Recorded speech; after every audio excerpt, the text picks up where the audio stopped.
Good morning, everyone. Welcome, sir. Welcome to NITTTR. So, a very warm welcome to all of you and a very warm good morning to all of you. We are going to have a very energetic speech today by our Honorable keynote speaker, Professor Nirmaljeet Singh Kalsi, sir. May I request Professor Kalsi, sir, to please occupy your seat on the dais, sir. And our director, Professor C.C. Tripathi, sir, is invited on the dais, please.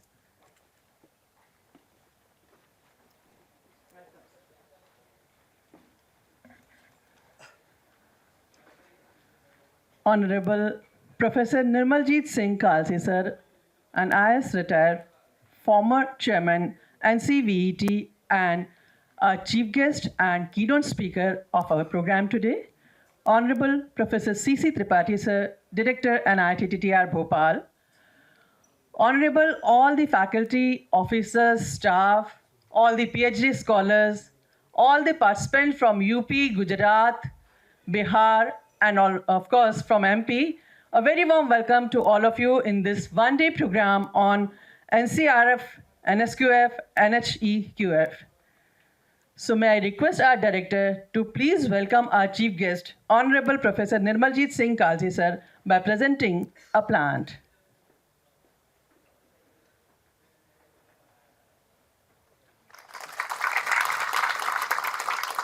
Hearty welcome sir, आपका बहुत बहुत स्वागत knitter में.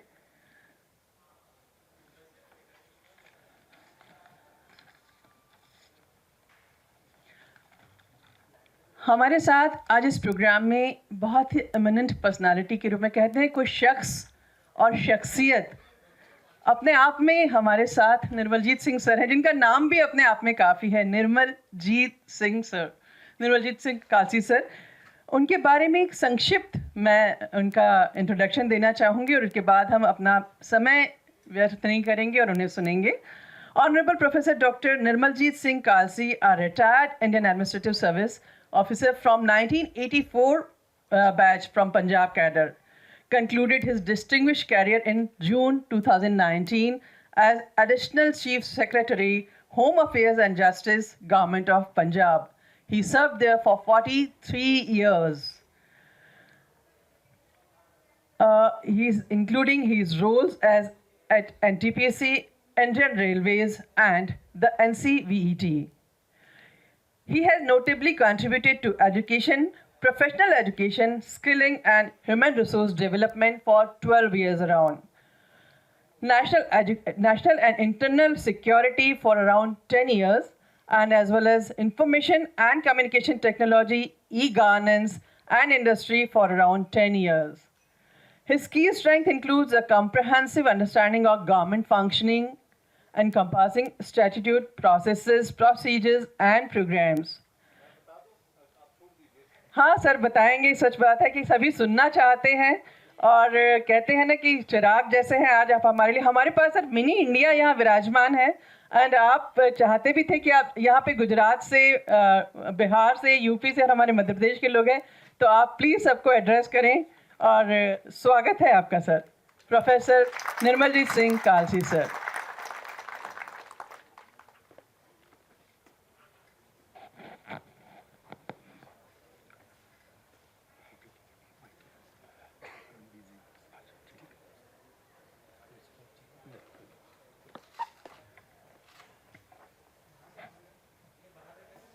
मेरे बहुत प्रिय मित्र professor Tripathi, professor Chauhan, जिन्होंने मुझे यहाँ आने के लिए बहुत परसुएट किया, आप सब स्टेट से आए हुए अध्यापकगण, यहाँ के इंस्टीट्यूट के प्रोफेसर साहिबान, अध्यापकगण, मुझे आज बड़ा आनंद आ रहा है कि मुझे आपको एड्रेस करने का मौका मिला. तो आज हम जो बात करेंगे वो हम NEP, NCRF, NHEQF और NSQF, कहने का मतलब कि जो एक नई एजुकेशन पॉलिसी है, उस पॉलिसी को किस ढंग से हमने इंडिया में इम्प्लीमेंट करना है। पहले तो वो नई एजुकेशन आर्किटेक्चर क्या है और उस नई एजुकेशन आर्किटेक्चर को हमने किस ढंग से इम्प्लीमेंट करना है। ये प्रेजेंटेशन इस पे भी खुलेगी? Yes sir. तो इस पे आ नहीं रही है? अच्छा,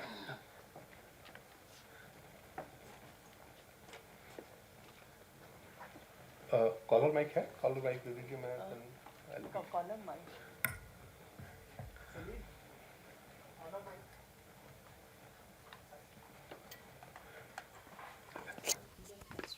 सर इसको Ctrl L कर दीजिए, इसको फुल स्क्रीन कर दीजिए। Ctrl L कीजिए, इसको फुल स्क्रीन कीजिए।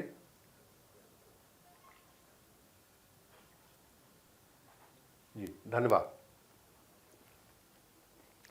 तो आप सुन पा रहे हैं? आवाज आ रही है। तो सबसे पहले तो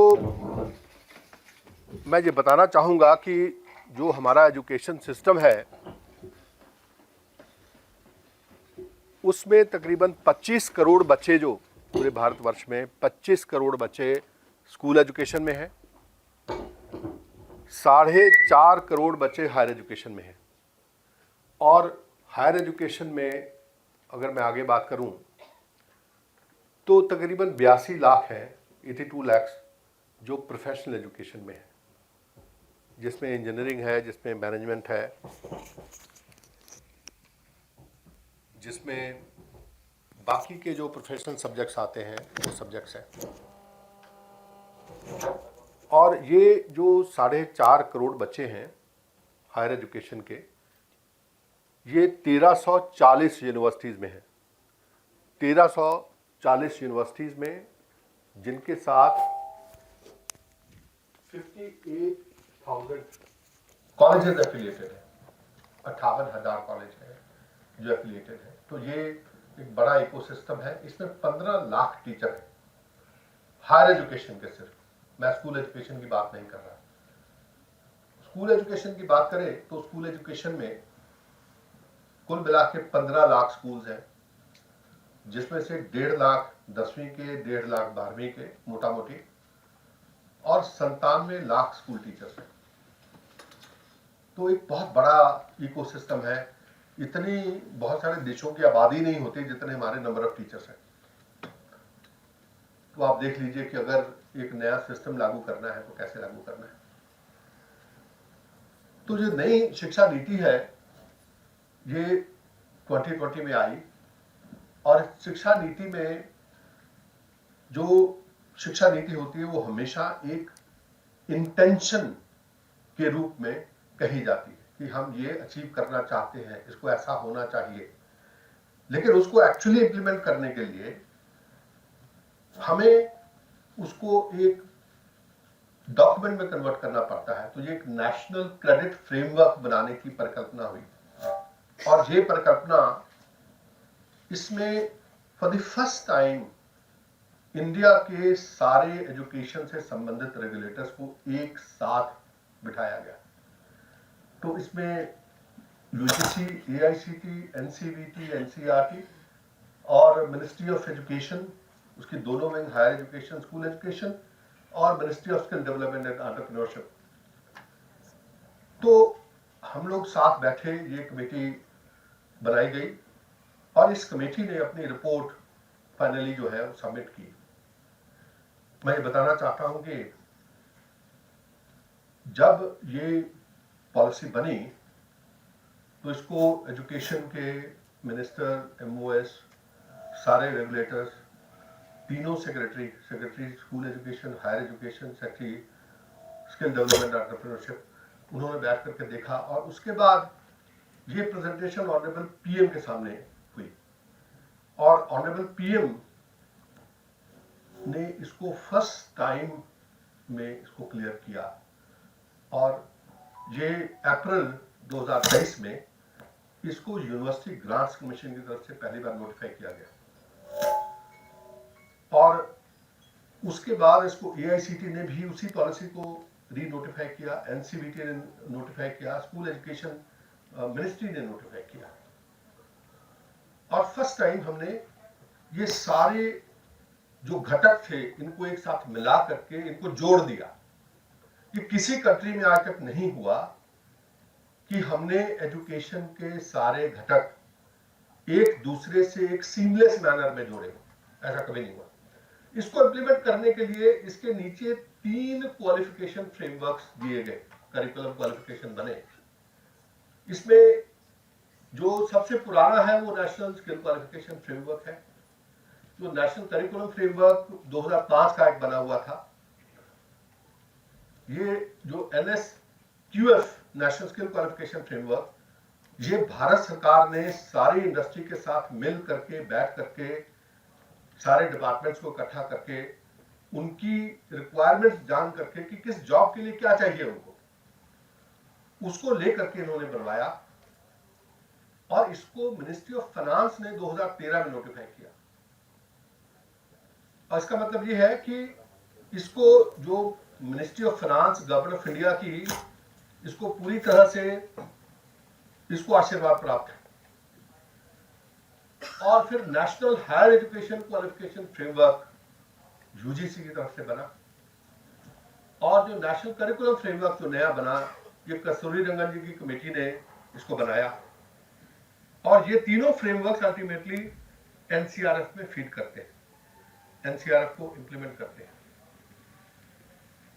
इसमें एक सबसे बड़ा जो बदलाव किया गया कि इसमें स्किलिंग को इंटीग्रल पार्ट बनाया गया एजुकेशन का। इसमें एजुकेशन 3 डायमेंशंस में उसकी बात की गई।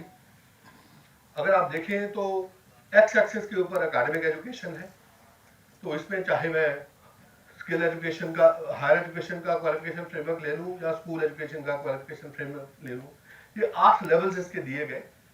1 से 4 तक स्कूल का लेवल है, 4.5 से लेकर 8 तक का हायर एजुकेशन का लेवल है। वाई एक्सेस के ऊपर स्किल का रखा गया और ये NSQF लाइन है, इसमें भी 8 लेवल्स है। और Z एक्सेस के ऊपर एक्सपीरियंशियल लर्निंग रखी गई। एक्सपीरियंशियल लर्निंग मतलब जो आप जॉब के बाद करते हैं। फॉर एग्जाम्पल, अगर कोई असिस्टेंट प्रोफेसर आता है, फिर एसोसिएट प्रोफेसर बनता है, फिर प्रोफेसर बनता है, फिर सीनियर प्रोफेसर बनता है, तो वो Z एक्सेस पे मूव करता है, एक्सपीरियंशियल लर्निंग पर मूव करता है। तो इसमें फॉर द फर्स्ट टाइम हमने पूरे इंडिया के लिए ये डिफाइन किया कि 1 साल में 1200 घंटे के लर्निंग आवर्स हम प्रज्यूम करेंगे। आईटीज में ऑलरेडी ये 1200 की बजाय इवन 1400 घंटे हैं। वहां 1400 घंटे एक्चुअल क्लासरूम या असाइनमेंट, ट्यूटोरियल्स वो मिला करके, सारा कुछ मिला करके 1400 घंटे के करीब होते हैं। लेकिन बहुत सारी जो कॉलेजेस हैं, इवन लिबरल आर्ट्स के कॉलेजेस हैं, ह्यूमैनिटीज के कॉलेजेस हैं, वहाँ ये नंबर 400-500 घंटे से ऊपर नहीं जाता। एक दिन में 3 लेक्चर हो गए, 4 हो गए, से ज़्यादा नहीं होते, छुट्टियाँ बहुत हैं। तो उन्होंने कहा कि नहीं, 1200 घंटे की लर्निंग। और CBSE इसको फॉलो करता है, सारे स्कूल बोर्ड इसको फॉलो करते हैं। तो 6वीं क्लास से लेकर के ऊपर तक ये 1200 घंटे की लर्निंग पर ईयर।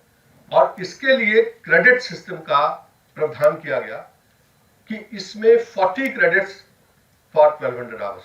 स्कूल्स के लिए बड़ा सिंपल है, 1200 डिवाइडेड बाय 40, 30 घंटे का क्रेडिट हो गया। स्किलिंग के लिए बड़ा आसान है कि उसमें थियरी और प्रैक्टिकल में कोई डिफरेंशिएशन नहीं है, तो उसमें इसको सीधा सीधा घंटों से 30 से घंटों को डिवाइड करके क्रेडिट्स आ गए। लेकिन हायर एजुकेशन के लिए वो सेम फार्मूला मेंटेन किया गया जो आप लोग अभ्यस्त हैं।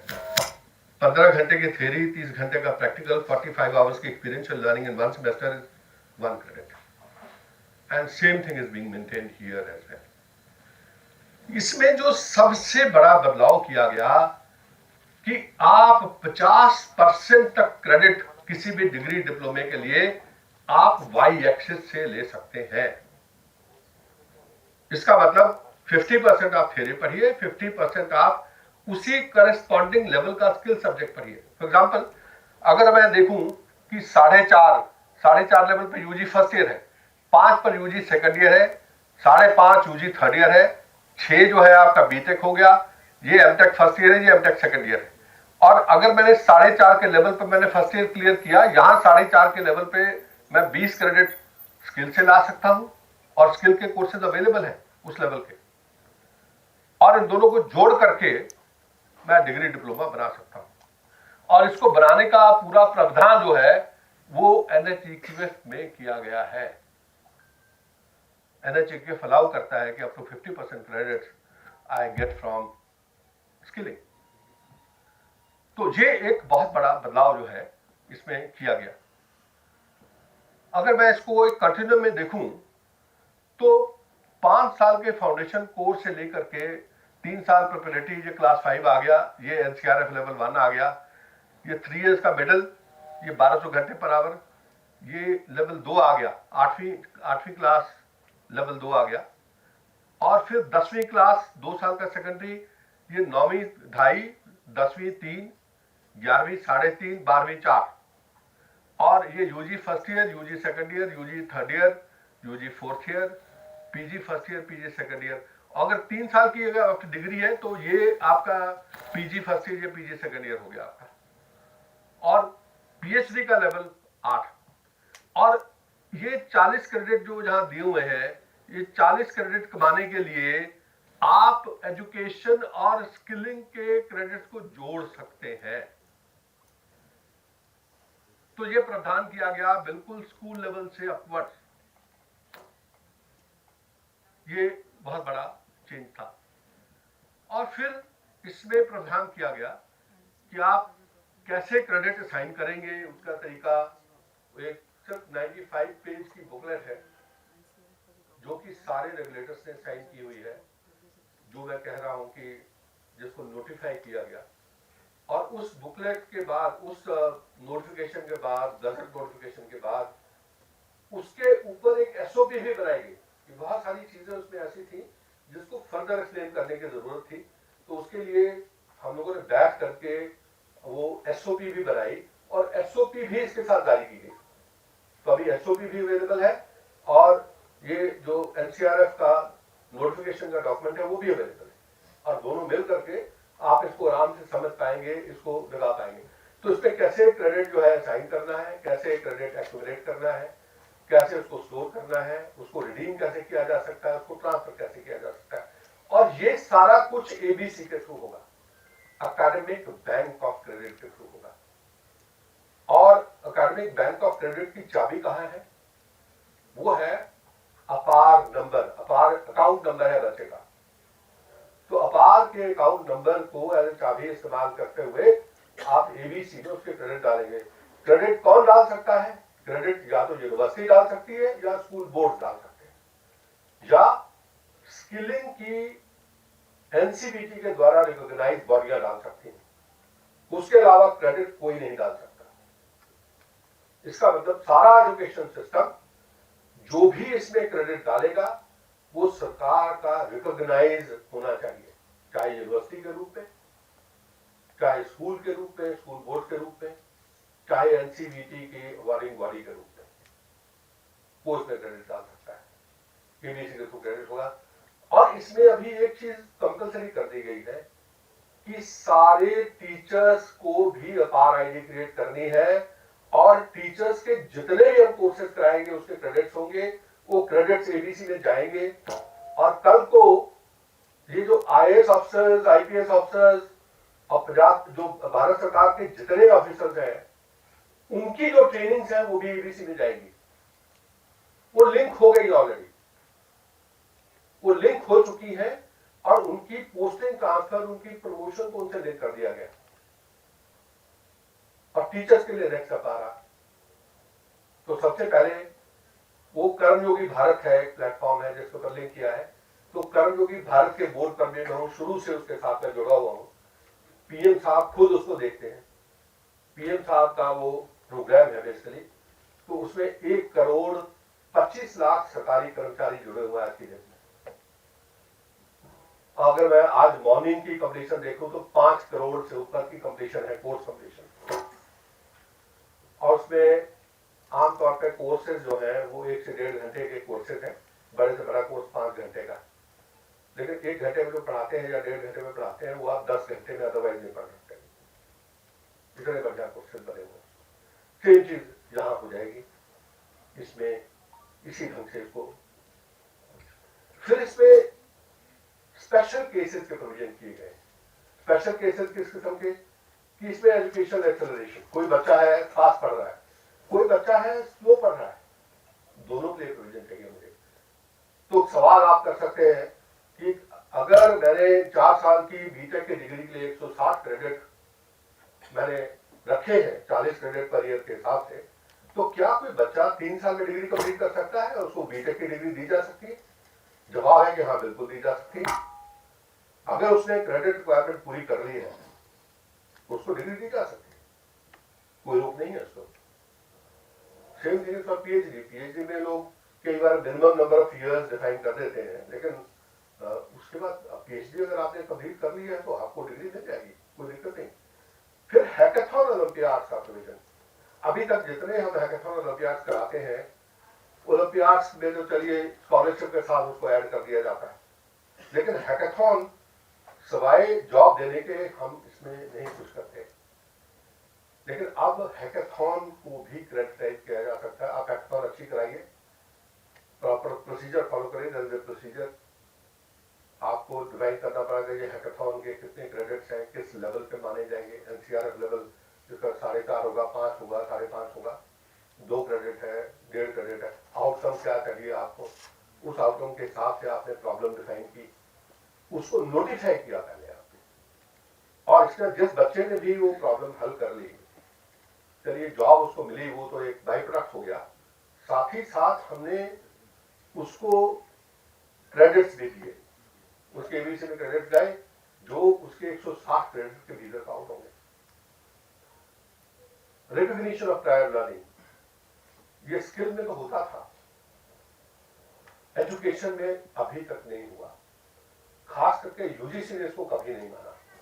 For the first time UGC ने रिकॉग्निशन ऑफ प्रायर लर्निंग का प्रोविजन किया, इसको माना, इसको नोटिफाई किया, इसकी गाइडलाइंस नोटिफाई की, और अब ये एक मान्य तरीका है कि एक बच्चा सेकेंड ईयर में बाहर चला गया, थर्ड ईयर का फर्स्ट सेमेस्टर अपने आप पढ़ के आ गया, आपने उसका एग्जाम लिया, तो थर्ड ईयर सेकेंड सेमेस्टर में आपने उसको एडजस्ट कर दिया।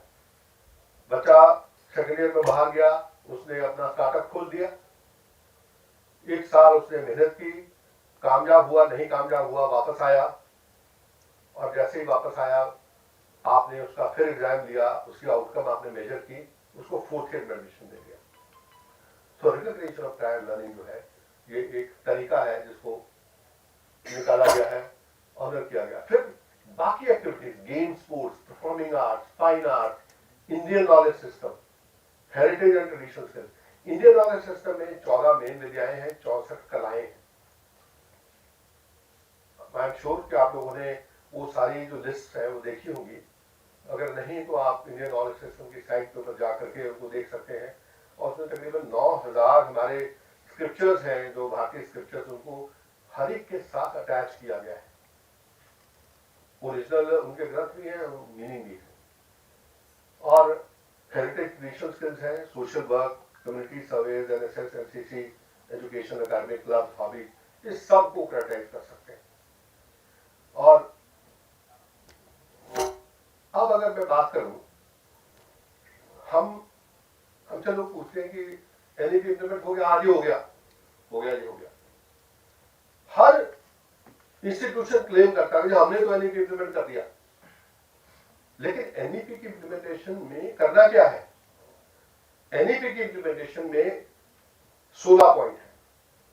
अगर आपने ये 16 के 16 पॉइंट इंप्लीमेंट कर दिए हैं तो आपने एनईपी इंप्लीमेंट किया है। अगर आपने नहीं किए तो इसका मतलब अभी आपका काम अधूरा है। आपको आगे उसको ले जाने की जरूरत है।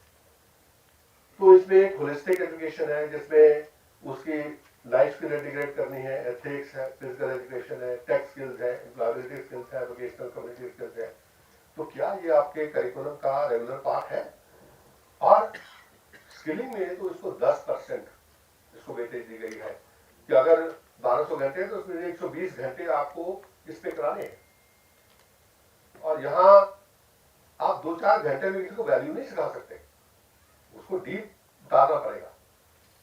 फिर integration categorisation of all learning, जिसको मैंने अभी एक्सप्लेन किया कि जो 3 डायमेंशन में कैसे क्रेडिट्स इकट्ठे करने हैं, और ये जो इकट्ठे करने हैं ये फॉर्मल एजुकेशन के लिए, नॉन फॉर्मल एजुकेशन के लिए, वोकेशनल एजुकेशन के लिए, एक्सपीरियंशियल लर्निंग के लिए, इंक्लूडिंग इंटर्नशिप, प्रोजेक्ट्स, को करिकुलर्स, ये सब मिला करके होना चाहिए।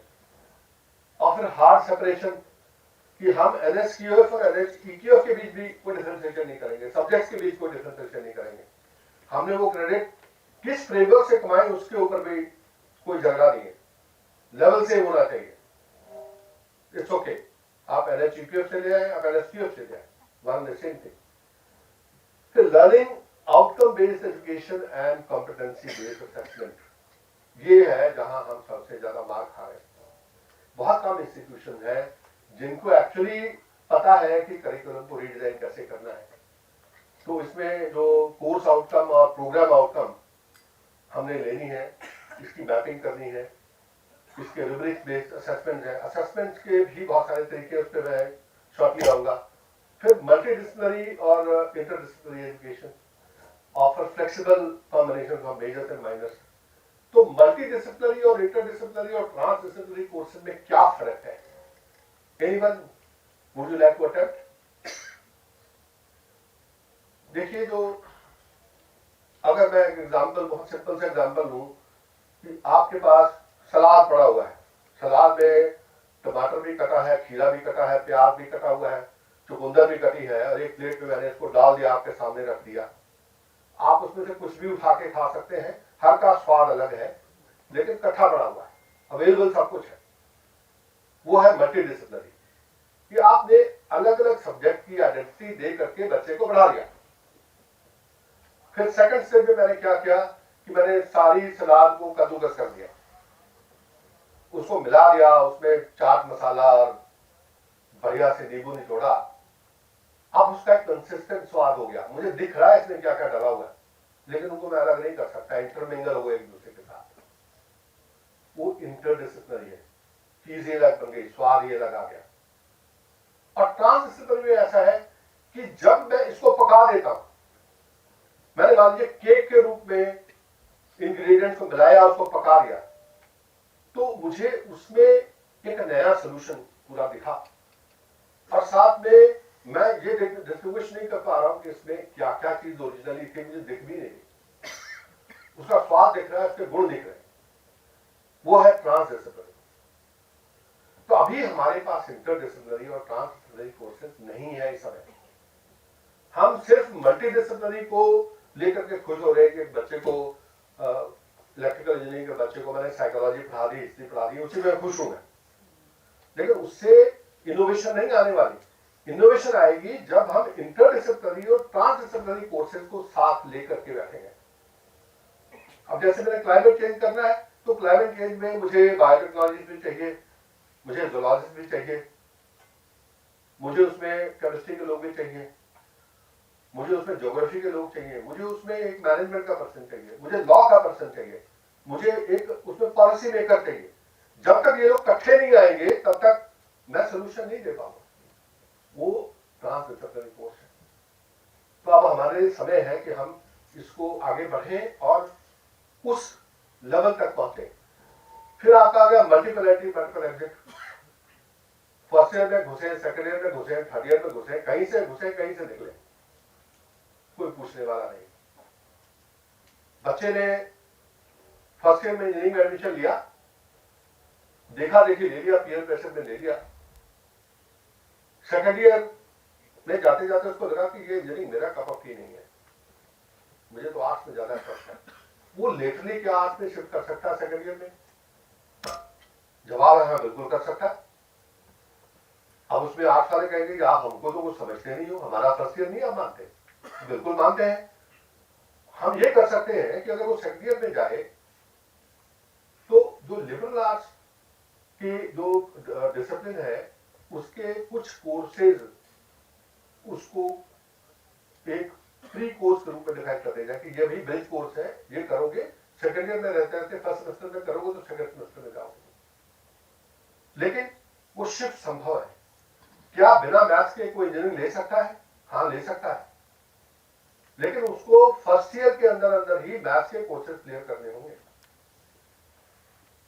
तो वो मिनी ऑप्शन एक्चुअली में वो है।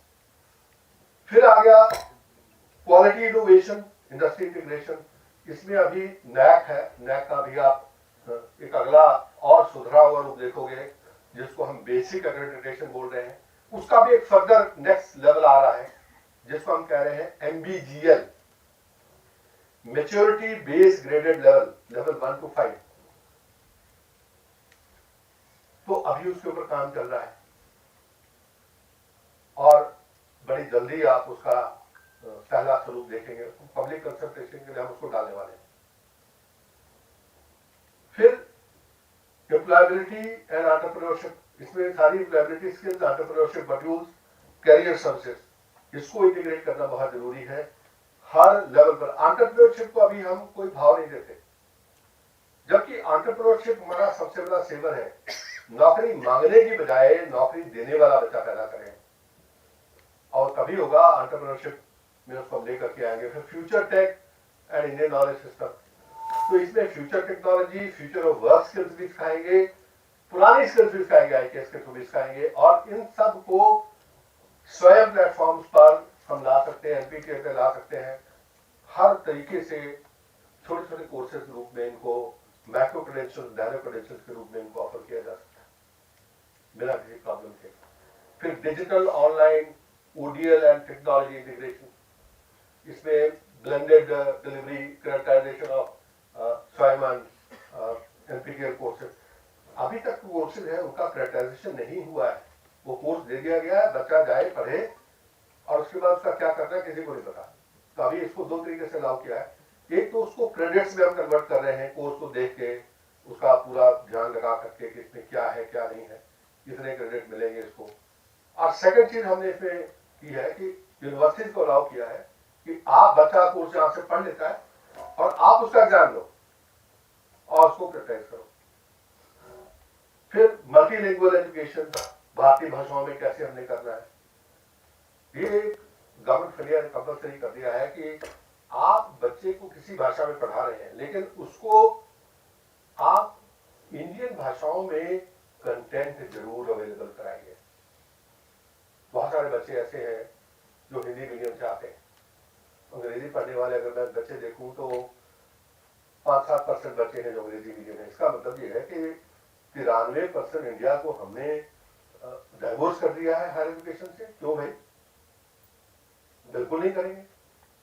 तो इसलिए सारी भारतीय भाषाएं, तमिल से लेकर के तमिल, तेलुगु, मलयालम, हिंदी, मराठी, बंगाली, उड़िया, सारी भाषाओं में कंटेंट होना चाहिए जो जहां जिस स्टेट में है उसके मुताबिक।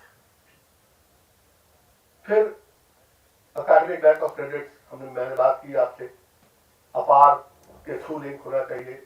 फिर इंक्लूसिविटी और इंक्लूजन, इक्विटी, ये बहुत जरूरी है।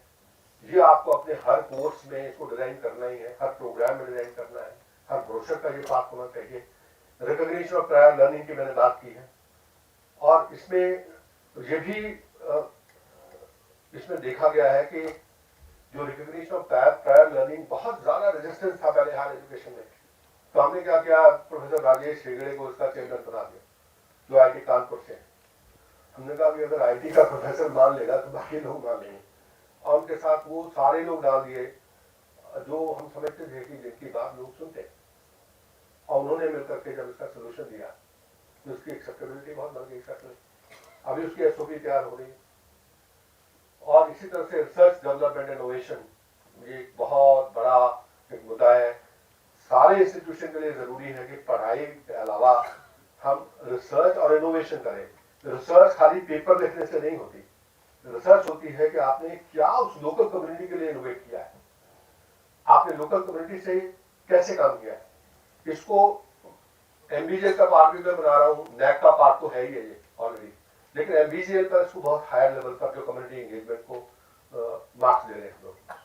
And then internationalisation and global equivalence, अगर हमने विश्व गुरु बनना है तो भाई बाकी लोगों को हमारे एजुकेशन सिस्टम को तो पहचानना पड़ेगा ना, रिकॉग्नाइज करना पड़ेगा, वो कैसे हो वो भी मुझे साथ साथ देखना है। स्ट्रक्चर अगर मैं एनएचएक्यूएफ का देखूं तो उसका basic purpose provide a nationally integrated outcome based framework, और इसमें ट्रांसपेरेंसी है, मोबिलिटी है, इक्विवेलेंस, ये इसके कीवर्ड हैं। 4.5 से 8 तक मैंने आपको बताया। इसके लेवल डिस्क्रिप्टर्स हैं कि कौन सा कोर्स किस लेवल पे जाएगा, तो उसमें जो 5 लेवल पे हम इसको डिस्क्राइब करते हैं। इसके नॉलेज क्या दिया जाएगा, स्किल्स जेनरिक क्या होंगी, application of knowledge and skills कैसे किया जाएगा, रिस्पॉन्सिबिलिटी लेवल्स क्या मिलेंगे, और वैल्यू सिस्टम प्लस एथिक्स, ये वैल्यू और एथिक्स इकट्ठा है, वो 5 नंबर उधर होना चाहिए। और प्रोग्राम टाइप इसमें UG certificate, diploma, degree, honours और इसी तरह से पीजी, डॉक्टरेट डिग्री। और 4 ईयर प्रोग्राम में अगर मैं देखूं तो 4 मुझे 4.5, 5, 5.5, 6, और उसके आगे अगर मैं पीजी देखूं तो फिर 6.5, 7 या 6, 6.5, और डॉक्टर का लेवल जो है वो 8 है। और इसमें कितने कितने क्रेडिट्स होने चाहिए, क्यूमुलेटिव क्रेडिट्स कितने होने चाहिए, ये सब डिफाइंड है। ये एनएचएक्यूएफ में बड़ा प्रॉपर्ली डिफाइंड है। क्रेडिट बेस्ड सिस्टम है, ये आपके लिए 15, 30, 45 फार्मूला, ये आप अच्छी तरह से समझते हैं। फिर एकेडमिक या बैंक ऑफ क्रेडिट को जरूर इंटीग्रेट करना, अगर नहीं किया तो एनएचएक्यूएफ रैंक कोर्स नहीं है वो। फिर इसी तरह से करिकुलम कंपोनेंट्स में इसमें मेजर सब्जेक्ट जिसको कोर सब्जेक्ट बोलते हैं, minor, multidisciplinary, vocational, skill based courses, micro credentials, value added courses, internship, apprenticeship, project based research project, तो ये इसमें इंटीग्रेट करना बहुत ज्यादा जरूरी है। Integration of skill based courses up to 50% credit from skill based courses हो सकते हैं, मिनिमम 20% चाहिए, उससे नीचे नहीं चलेगा। पहले हमने 10 किया था, अब इसको 20 किया। लर्निंग आउटकम्स क्लियरली डिफाइन होनी चाहिए, और ये लर्निंग आउटकम डिफाइन करने के लिए आपको स्पेशल वर्कशॉप करनी पड़ेगी। और ये नेटर के लिए सबसे बड़ी अपॉर्चुनिटी होगी इंडिया के लिए कि ये कोर्सेज डिजाइन कैसे करने हैं। अगर आप इतना ही अगर कर ले तो 58,000 कॉलेजेस हैं, और मैं कहूँगा कि आप ये टी 3 बार आपने लगाया हुआ है ना, तो उसमें से ये टी निकाल दीजिए, खाली टेक्निकल के बजाय बाकियों को भी ट्रेन कीजिए। और ये इतनी बड़ी अपॉर्चुनिटी है कि इसी से आपका इंस्टीट्यूशन एक बहुत ऊंचे लेवल पे स्तर पे पहुंच जाएगा। लर्निंग आउटकम्स के बाद मोबिलिटी प्रोविजंस हैं, और फिर ब्लेंडेड लर्निंग। तो ब्लेंडेड लर्निंग की डिटेल्स गाइडलाइंस अवेलेबल हैं, इनको आप नेट पे देख सकते हैं। एनसीडीटी की मैं समय नहीं है तो इसके डिटेल में नहीं जाऊंगा। फिर अप्रेंटिसशिप में एम्बेडेड डिग्री प्रोग्राम है।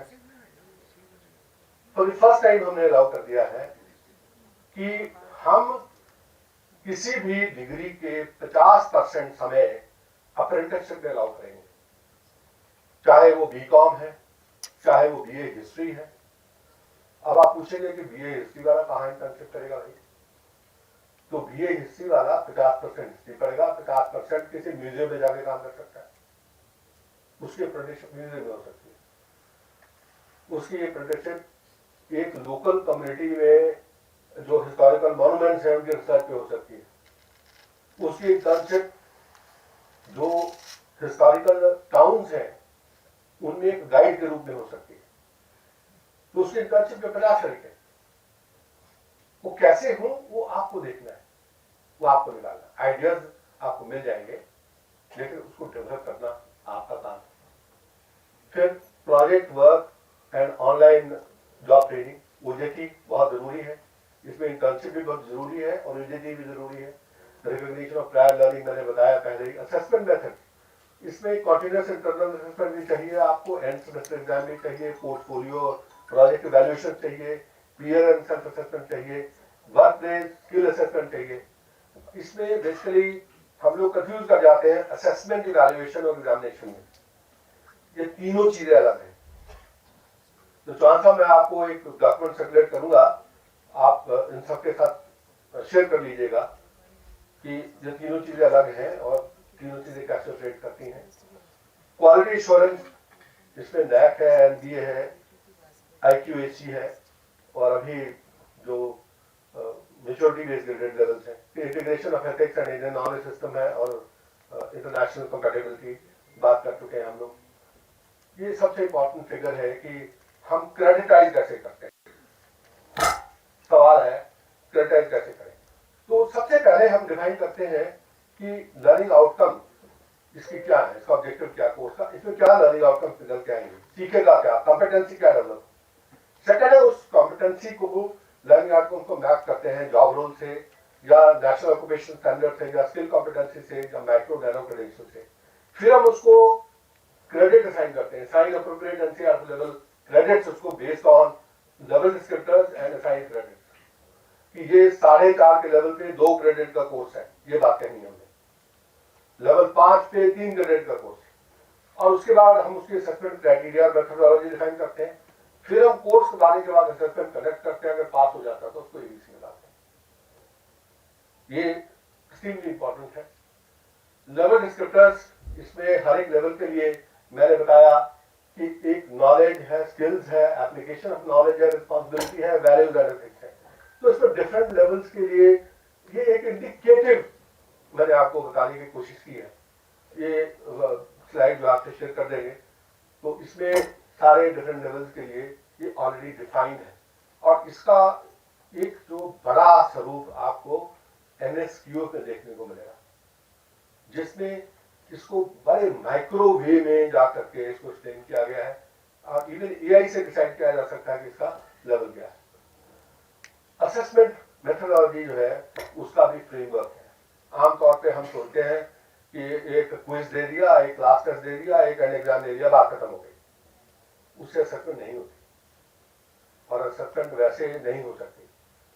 असेसमेंट करने के लिए हमें पहले समझना पड़ता है कि असेसमेंट कितने तरह की होती है, कैसे की जाती है, और उसमें हमने कॉम्पिटेंसी देखनी है, हमने उसका नॉलेज देखना है, हमने उसकी एप्लीकेशन देखनी है, हमने उसका रिस्पॉन्सिबिलिटी लेवल देखना है, या उसकी वैल्यू देखनी है, उसकी सॉफ्ट स्किल्स देखनी है। वो हर के लिए अलग अलग तरीके। फॉर एग्जाम्पल, असेसमेंट के टाइमिंग के साथ समेटिव हो सकती है, स्टैटिव हो सकती है, फॉर्मेटिव, प्रोग्नोस्टिक, डायग्नोस्टिक। फिर रेफरेंस बेस्ड हो सकती है, norm reference, standard reference, criteria reference. फिर असेसर के हिसाब से एक्सटर्नल असेसमेंट है, टीचर्स की असेसमेंट है, या पीयर असेसमेंट है, या सेल्फ असेसमेंट है। और टाइप भी डिफरेंट हो सकती है, written assessment, oral assessment, skill demonstration, work place assessment, practical, portfolio, prior learning and recognition, competency assessment, project based assessment, online assessment, simulation assessment. इसी तरह से भी कर सकता हूं। और इस सब के लिए SOP बनाना ये निटर का काम है। निटर ये आपके लिए बहुत बड़ा यहाँ एक गैप है बाकी इंस्टीट्यूशन में, जिसको आप पूरा कर सकते हैं। तो आपसे अच्छा कोई नहीं कर सकता है। फिर टेक्नोलॉजी का तड़का हर चीज में कैसे लगाया जाए। जो आपका कंटेंट है उसमें एनिमेशन है, उसमें सिमुलेशन है, मेटावर्सेस है, डिजिटल ट्विन्स है, उसमें जो आपके वर्चुअल रियलिटी, एक्सटेंडेड रियलिटी के एक्सपीरियंसेस हैं, स्पेशल टूल्स दिव्यांग के लिए हैं। इन सब को उसमें कैसे ऐड किया जाए। लेकिन नींद बढ़िया आती है वैसे।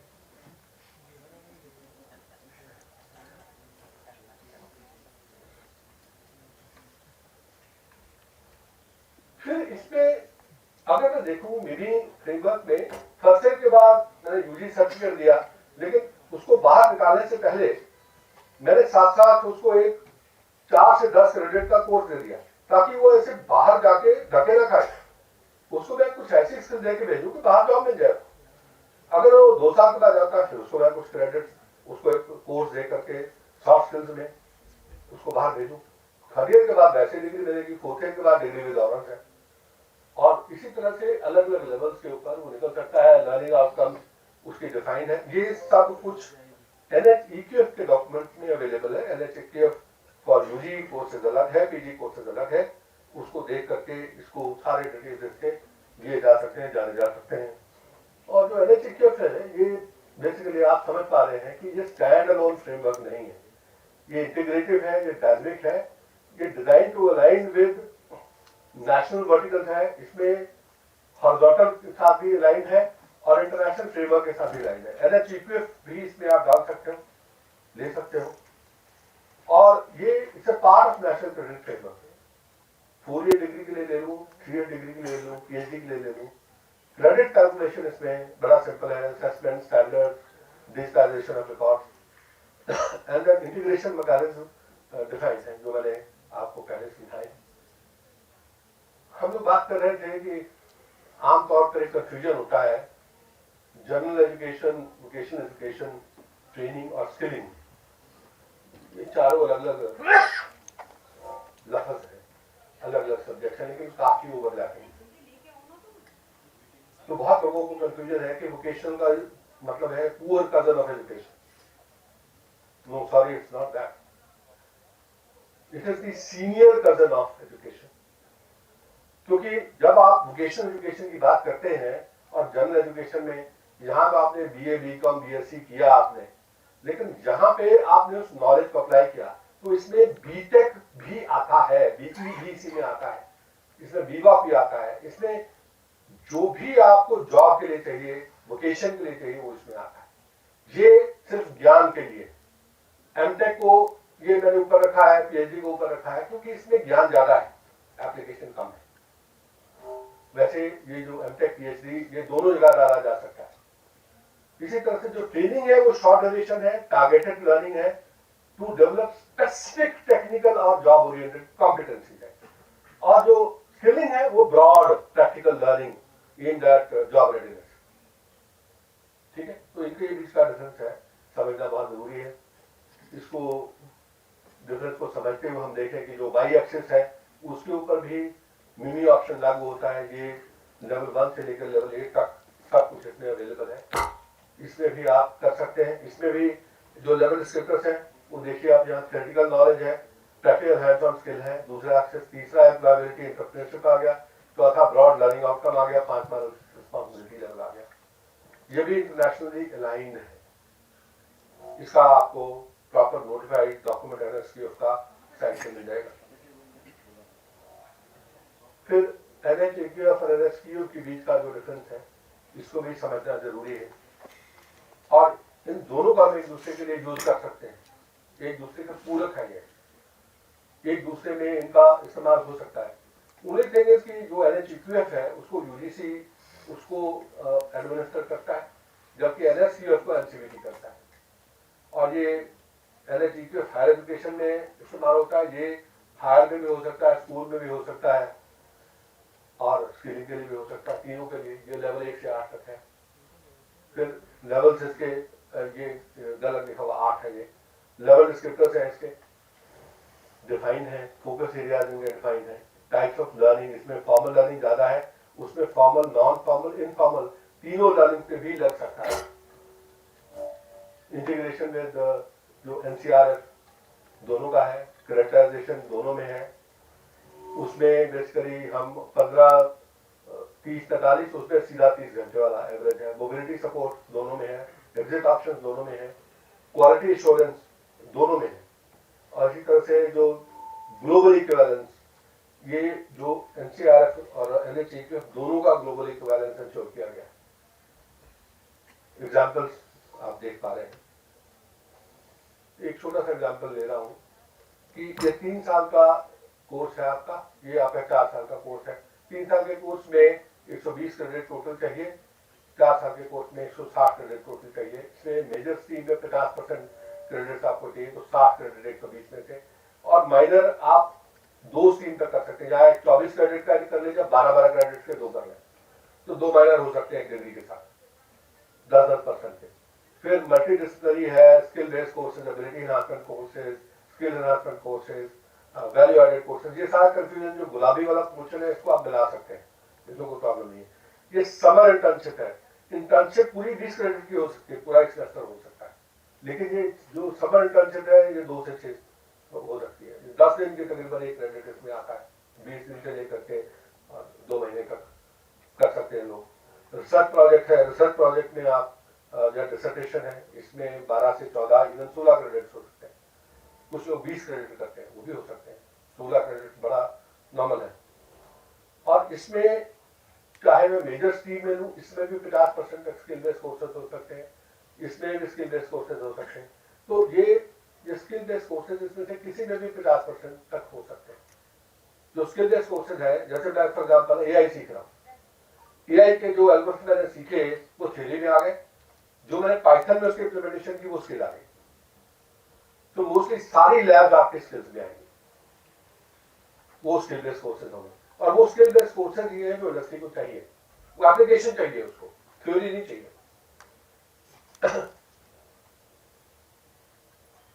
इसी तरह से यूनिवर्सिटी लेवल के ऊपर मैं इसको कैसे डिग्रेड करूं स्किलिंग को, इसमें मैंने lectures plus practicals plus skill based courses, इसमें 6 महीने का प्रोजेक्ट भी कर सकता हूँ, स्टार्टअप में भी जा सकता है बच्चा, 6 महीने में ऑन द जॉब ट्रेनिंग भी कर सकता है। इंडस्ट्री, ट्रेड और एंटरप्राइज में किसी में भी ये ऑन द जॉब ट्रेनिंग हो सकती है। फिर इंटर्नशिप कर सकता है, स्किल बेस्ड एरिया में कर सकता है या प्रोजेक्ट बेस्ड एरिया में कर सकता है। ये 6 महीने हो सकती है, 3 महीने हो सकती है, 2 महीने हो सकती है। और आधा टाइम 3 साल के कोर्स में 1.5 साल, 4 साल के कोर्स में 2 साल अप्रेंटिसशिप वो कर सकता है। और इसको अगर मैं थोड़े एग्जांपल्स दूं कि इसमें क्लासरूम में आप करेंगे तो लर्निंग आवर्स कैसे काउंट होंगे, असाइनमेंट में करेंगे कैसे होंगे, class project, group team collaboration work है। और ये टिपिकली कितने जो क्रेडिट्स जो हैं आप इसके एक कोर्स में, एक प्रोग्राम में रख सकते हैं। फिर फील्ड प्रोजेक्ट्स है, सोशल सर्वे है, इंटर्नशिप शॉर्ट टर्म है, इंटर्नशिप लॉन्ग टर्म है, 10 दिन का एक तरीके से क्रेडिट है। अप्रेंटिसशिप है, तो अप्रेंटिसशिप में बेसिकली 600 घंटे या 1200 घंटे, आधा साल या पूरा साल उसको करते हैं। उसके बगैर इंटर्नशिप की कोई खास वैल्यू नहीं बनती। कैप्स्टोन प्रोजेक्ट है, डिसर्टेशन है। डिसर्टेशन 2 पार्ट में हो सकता है, एक पार्ट में आपने उसे सिनॉप्सिस बनवा ली, दूसरे पार्ट में उसका फाइनल सोल्यूशन कर दिया। ये हो सकता है कि 4th ईयर फर्स्ट सेमेस्टर में हो, ये 4th ईयर सेकंड सेमेस्टर में चला जाए। फिर ऑनलाइन कोर्सेज है, MNC है, 15 से 30 घंटे, employability skills, micro credentials, nano credential, short term online courses. Even community service, 10 दिन की कम्युनिटी सर्विस के पीछे आप एक क्रेडिट सकते हैं, इसको किया जा सकता है।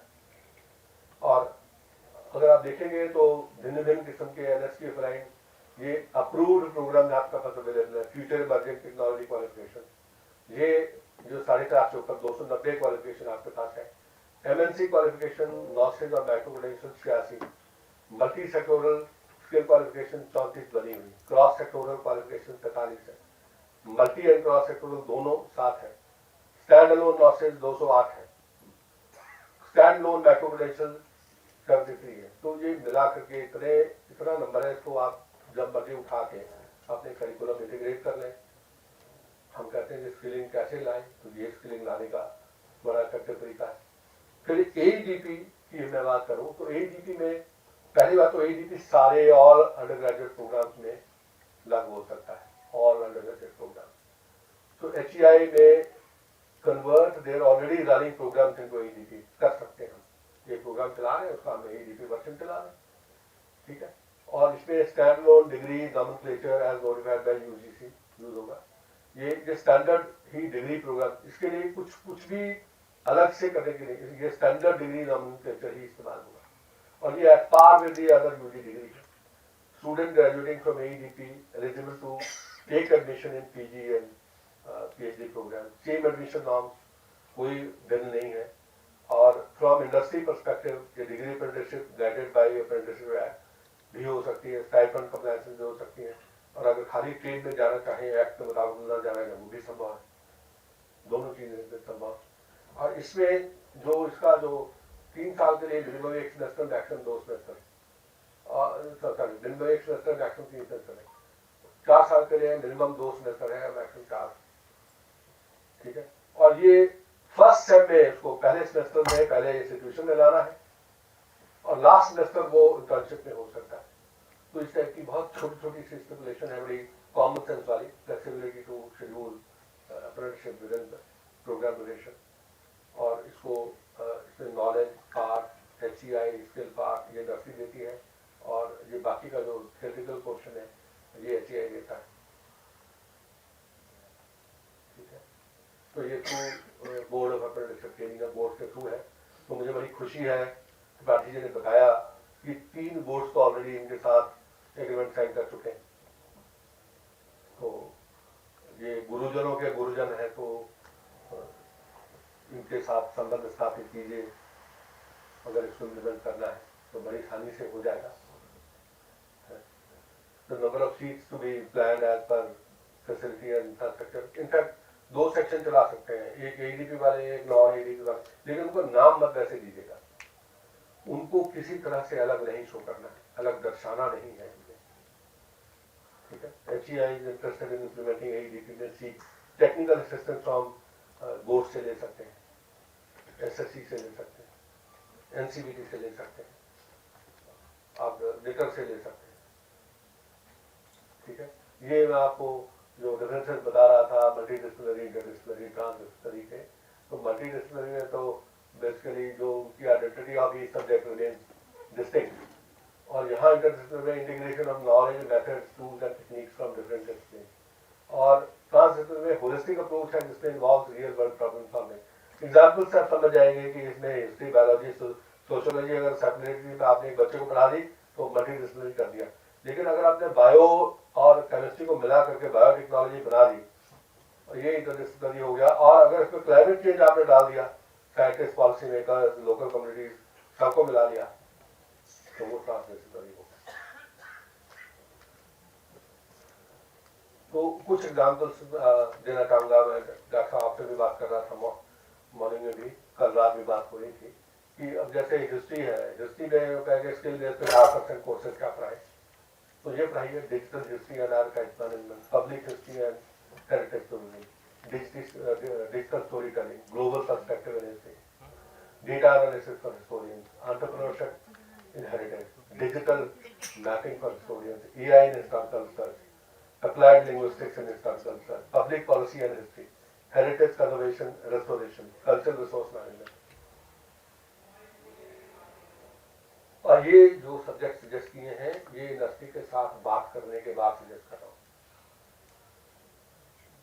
डिजिटल एडवोकेसी एंड कैंपेनिंग, हर MLA हायर करेगा आपके 10-10 बच्चे, सबको जरूरत है इसकी। म्यूनिसिपल इलेक्शन में लोग हायर होंगे, विद्यार्थी परिषद के इलेक्शनों में इनकी बड़ी पूछ होगी।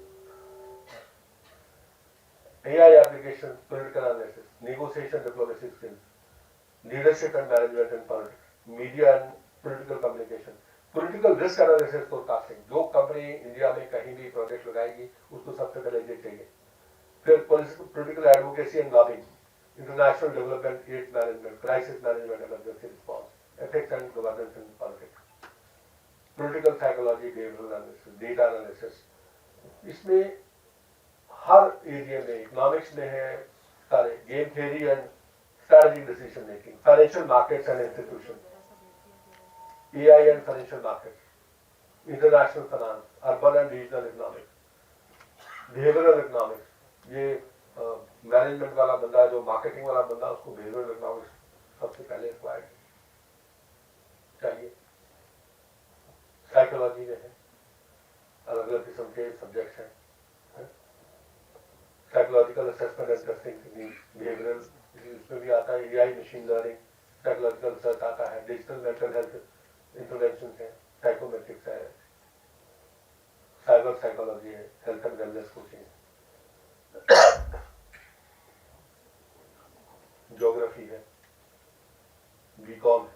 बीकॉम में देखिए इतनी अपॉर्चुनिटी अवेलेबल है, अच्छे इंस्टीट्यूशन का बच्चा निकला हो 9-10 लाख का पैकेज आराम से ले जाता है। इंजीनियर को नहीं मिल रहा आजकल, बीकॉम को मिल रहा है, BA इकोनॉमिक्स को मिल रहा है। बायोलॉजी है, बायोलॉजी में pharmacology, drug development, biomedical research method, clinical trials management, इसमें असिस्टेंट का काम कर सकता है। Biostatistics, epidemiology, bioinformatics and computational biology, foundations of AI technologies for biology, stem cell biology and regenerative medicine. फिर बायोटेक्नोलॉजी में देखेंगे आपके 50 किस्म के फील्ड हैं। अगर मैं बायोटेक्नोलॉजी को सोशल साइंस के साथ तड़का लगा दूं इसका, तो बिल्कुल भिन्न सब्जेक्ट जाते हैं। Innovation management and biotechnology, bioethics and biotechnology, public health and biotechnology, biotechnology policy and regulation, environmental biotechnology and sustainability, sociology of health and biotechnology. तो ये सब सब्जेक्ट्स हैं जो आज की डेट में सबसे ज्यादा इंपॉर्टेंट है, उनकी बहुत ज्यादा जरूरत है। फिर सॉफ्ट स्किल्स की मैं बात करूं तो एडेप्टेबिलिटी, एथिकल स्किल्स हैं, टेक्निकल डिजिटल स्किल्स हैं, इंटरपर्सनल सोशल स्किल्स हैं, कॉग्निटिव एनालिटिकल स्किल्स हैं, और इसमें integrating future skills into the NCERF मैं कर सकता हूं। अगर मैं टेक्निकल स्किल देखूं, AI, data science, cyber security, robotics, IoT, green energy, digital finance, 3D printing, ये है। मैं हर सब्जेक्ट में इनका थोड़ा थोड़ा एक दो माइक्रो क्रेडेंशियल डाल, माइक्रो क्रेडेंशियल होगा 30 घंटे, तो 30 घंटे के 2 कोर्स करा दिए, ताकि उसको एप्लीकेशन का तो पता लगे कैसे करना है।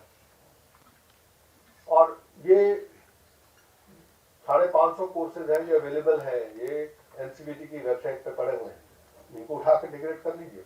और इसमें ये तकरीबन सारे एरियाज में कोर्सेज जो मैंने आपको काउंट किए हैं, cyber, drone, CAD CAM, AI, automation, electronics design, manufacturing, AR VR technology, हर एरिया में कोर्सेज हैं।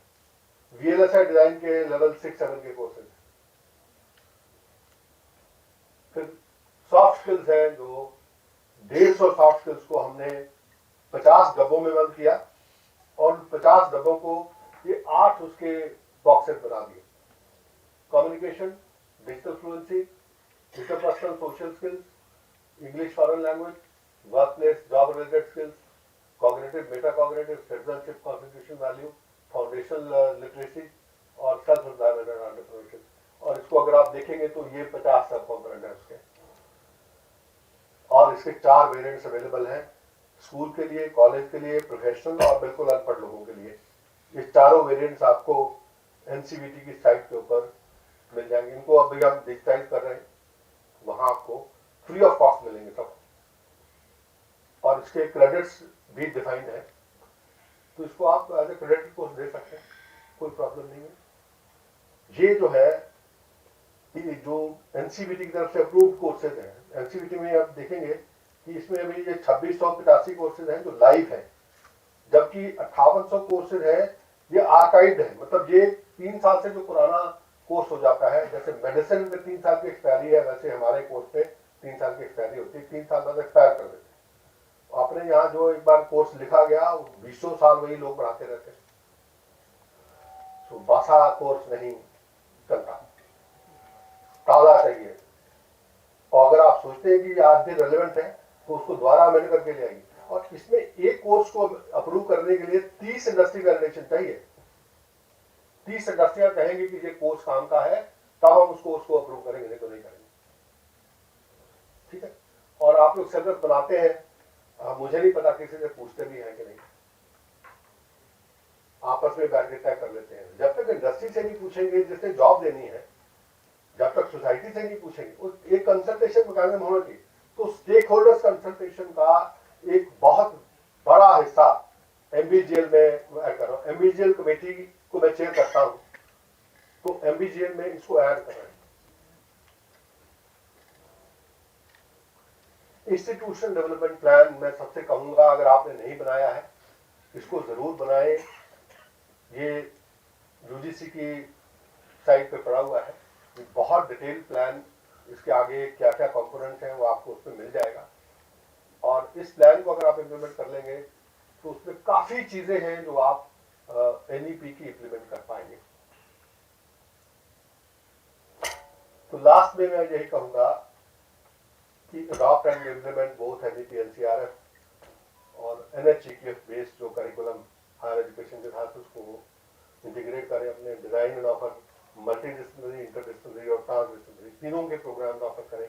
आप एक ले लें कि मल्टीडिसिप्लिनरी तो चलो अपने आप हो गया, लेकिन ट्रांस डिसिप्लिनरी आपने कम से कम 5% कोर्सेज अपने 10% कोर्सेज ऑफर करने हैं और जो इंटरडिसिप्लिनरी कोर्सेज ऑफर करने हैं। फिर इसी तरह से होलिस्टिक एजुकेशन जरूरी, engage students in learning through real problem solving, projects, collaboration, industry, फिर focus on interdisciplinary research and innovation, उसमें IPR creation, startup, wealth creation, social entrepreneurship सारे important हैं, collaborative industry in cutting edge technology, services, research, and create policies and environment to support all the above.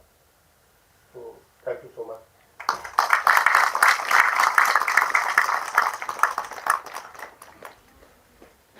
So I'll be very happy to take questions. अब जितने सवाल आपके मन में आ रहे हैं, आप सवाल पूछ सकते हैं और अगर आप सवाल पूछेंगे तो मुझे लगेगा आपने सुना, आपको समझ में आया, नहीं तो मुझे लगेगा कि नींद बड़ी अच्छी है आपको।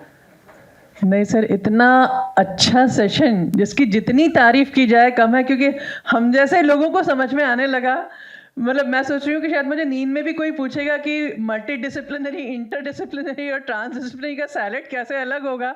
इतना सुंदर समझाया आपने, इतना अच्छा तड़के से, आपकी इतनी आसान भाषा में ये सेशन। ज़ोरदार तालियां होनी चाहिए काजी साहब के लिए, क्योंकि बहुत कम ऐसा होता है कि हर किसी को समझ में आए। कोई भी नहीं सोया सर, मैं देख रही थी सब लोग समझने की कोशिश करते। कई चीज़ें आपने ऐसी क्लैरिफाई की जो हमारे मन में हमेशा रहती थी कि 4 साल के कोर्स में बच्चा चला गया, 3rd ईयर उसने किया ही नहीं, क्या 4th ईयर में उसको बेनिफिट मिल जाएगा।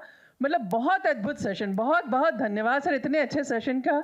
हमें बहुत कुछ समझ में आ गया और बहुत सारे क्वेश्चंस आप सबके दिमाग में होंगे, ज़रूर पूछें, क्योंकि ऐसे अद्भुत पर्सनैलिटी जिन्होंने अपना पूरा अनुभव आज इस मंच पे उड़ेल दिया। आप प्लीज़ अपने क्वेश्चन आंसर उनके सामने रखिए। आप सभी का स्वागत है। स्किल को लेके स्टेट्स में इंजीनियरिंग हो या डिप्लोमा सिस्टम, इंफ्रास्ट्रक्चर अवेलेबल नहीं होता है बहुत। अच्छा बताइए कौन लाएगा वो? नहीं वो आप मुझे सोल्यूशन दे रहे हैं कि प्रॉब्लम बता रहे हैं? मैं मतलब जो भी कहें आप। देखिए ऐसा है ना, जो भी कहे नहीं जी हम सबको अपनी रिस्पॉन्सिबिलिटी लेनी पड़ेगी सर। हमारे पास जितना इंफ्रास्ट्रक्चर अवेलेबल है उसको बढ़ाना चाहते हैं। क्या हमने इंडस्ट्री के साथ जाके बात करने की कोशिश की? क्या इंडस्ट्री को हमने सिंसियरली ये समझाया? मेरे साथ यहाँ ट्राइडेंट ग्रुप बैठा हुआ है सर। ट्राइडेंट ग्रुप एक 20-22 हजार करोड़ का ग्रुप है। उन्होंने कभी किसी को हेल्प करने के लिए, स्किलिंग के लिए ना नहीं कही आज तक। कोई अप्रोच करे, सारी इंडस्ट्रियां ऐसी, आपके यहाँ सीमेंस लगी हुई है, अभी बजाज ने 20 जगह पर अपनी लैब बनानी है, 20 करोड़ रुपया एक लैब को दे रहे हैं। कहना बड़ा आसान है कि जी इंफ्रास्ट्रक्चर, अरे कौन देगा इंफ्रास्ट्रक्चर? आप अच्छा कोर्स डिजाइन कीजिए, अच्छा कोर्स करवाइए, कोर्स से जो पैसे आए उससे लैब बनवाइए।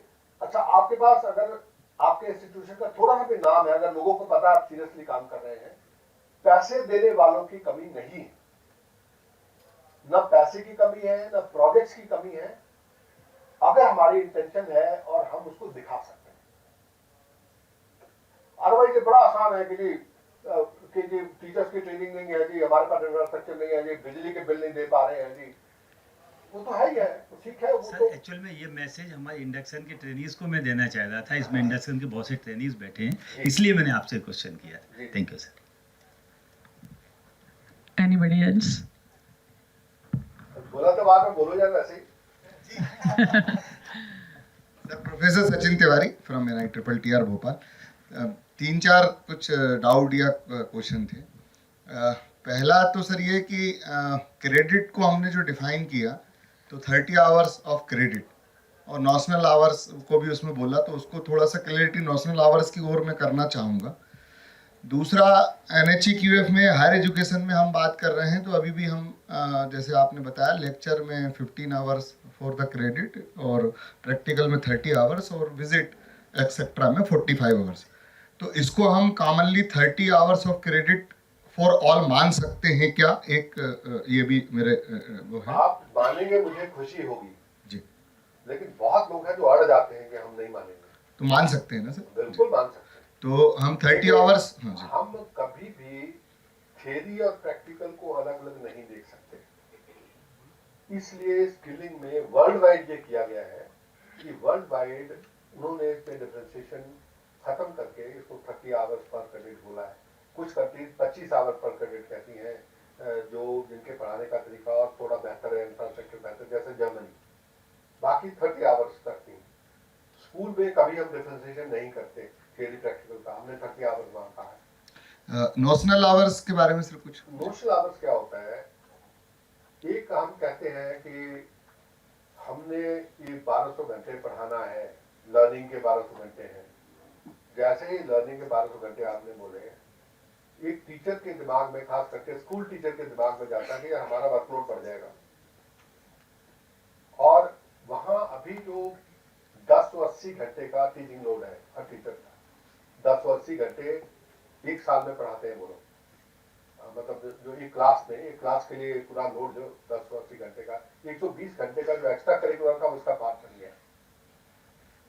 तो उनको भी ये बड़ा क्लियर है कि आपके घंटे हमने 1200 नहीं किए, 1200 नोशनल आवर्स है, इसमें वो दूसरी चीजें इंक्लूडेड है। दूसरा, नोशनल आवर्स में मान लीजिए मैंने बच्चे को असाइनमेंट दे दी।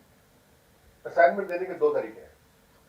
एक तो मैंने पुराने कागज उठाए, वहां से क्वेश्चन चेपे और उसको पकड़ा दिया, मैं अपना पार्टी में चला गया। दूसरा यह है कि मैंने दिमाग लगा के एक क्वेश्चन पेपर बनाया या एक असाइनमेंट बनाई, जिससे पढ़ के बच्चे को इतना कुछ समझ में आ जाए, उससे लर्निंग बहुत अच्छे किस्म की बच्चा लर्निंग कर पाए। तो वो जो लर्निंग करता है और उसके बाद जो असेसमेंट करते हैं, जिस लर्निंग की आपने असेसमेंट कर ली, वो नोशनल आवर्स बन गए।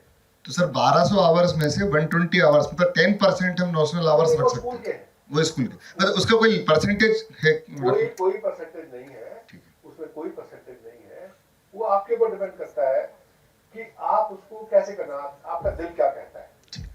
आपको अपने ऊपर भरोसा होना चाहिए कि अगर आपका प्रोग्राम कोई बाहर की यूनिवर्सिटी आके भी असेस करे, तो वो ये ना कहे कि इसमें चोरी चकारी, उसको लगे कि नहीं ये बिल्कुल ठीक है, जो इन्होंने किया है ये अच्छा किया है, ठीक किया। तीसरा सर ये कि जब हम एमटेक ड्यूल डिग्री और एमटेक इंटीग्रेटेड कोर्स की बात करते हैं, तो इसमें कुछ अंतर आता है क्या सर?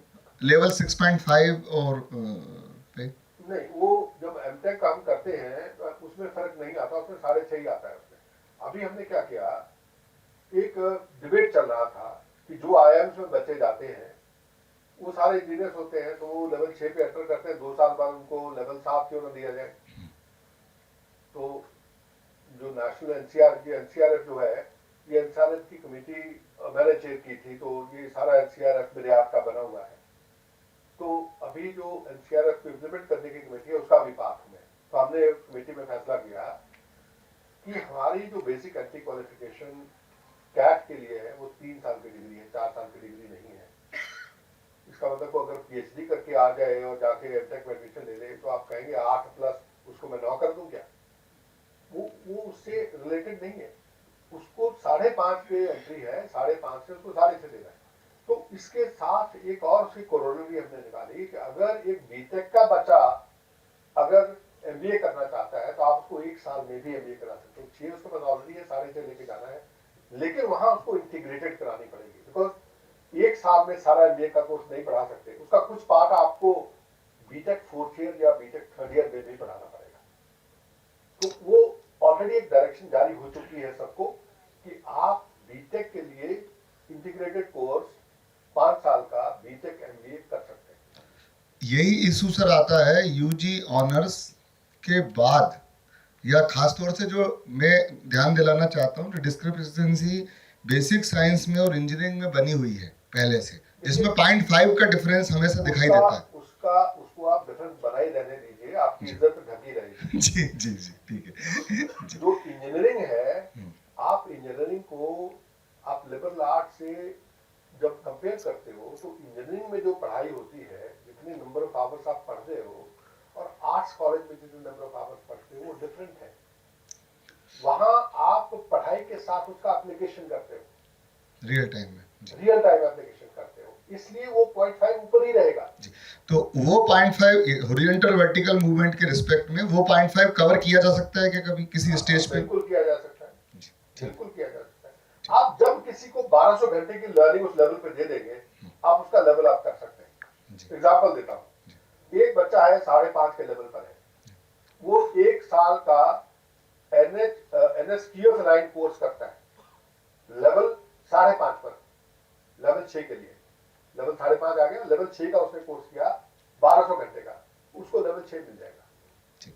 और लास्ट क्वेश्चन सर, NSQF पहले जो था उसमें डिस्क्रिप्टर्स थोड़े अलग डिफाइन थे, अभी जो 2015 में आई थिंक आया उसके बाद उसमें 5 जो आपने बताया वो आ गए, तो क्वालिफिकेशन पैक अभी रिस्ट्रक्चर करने की आवश्यकता लगती है? हाँ, वो कर दिया हमने, ऑलरेडी कर दिया। पर वो क्वालिफिकेशन पैक कई sector skill council even NSDC के बने हुए हैं, वो अभी भी पुराने। भैया NSDC का NHQF के साथ कुछ लेना देना नहीं है, वो एक इम्प्लीमेंटिंग एजेंसी है जी जी सर, जो सरकार द्वारा पैसे बांटने के लिए इस्तेमाल की जाती है, बिल्कुल उसके थ्रू फंडिंग होती है जी सर, बस जी जी। उसका रेगुलेटरी कोई रोल नहीं है। नहीं NSQF टोटल अलग है, लेकिन जो पुराने सर बने हुए क्वालिफिकेशन पैक हैं अभी भी वो पुराने उसी हिसाब से चल रहे हैं जो डिस्क्रिप्टर पहले डिफाइन थे।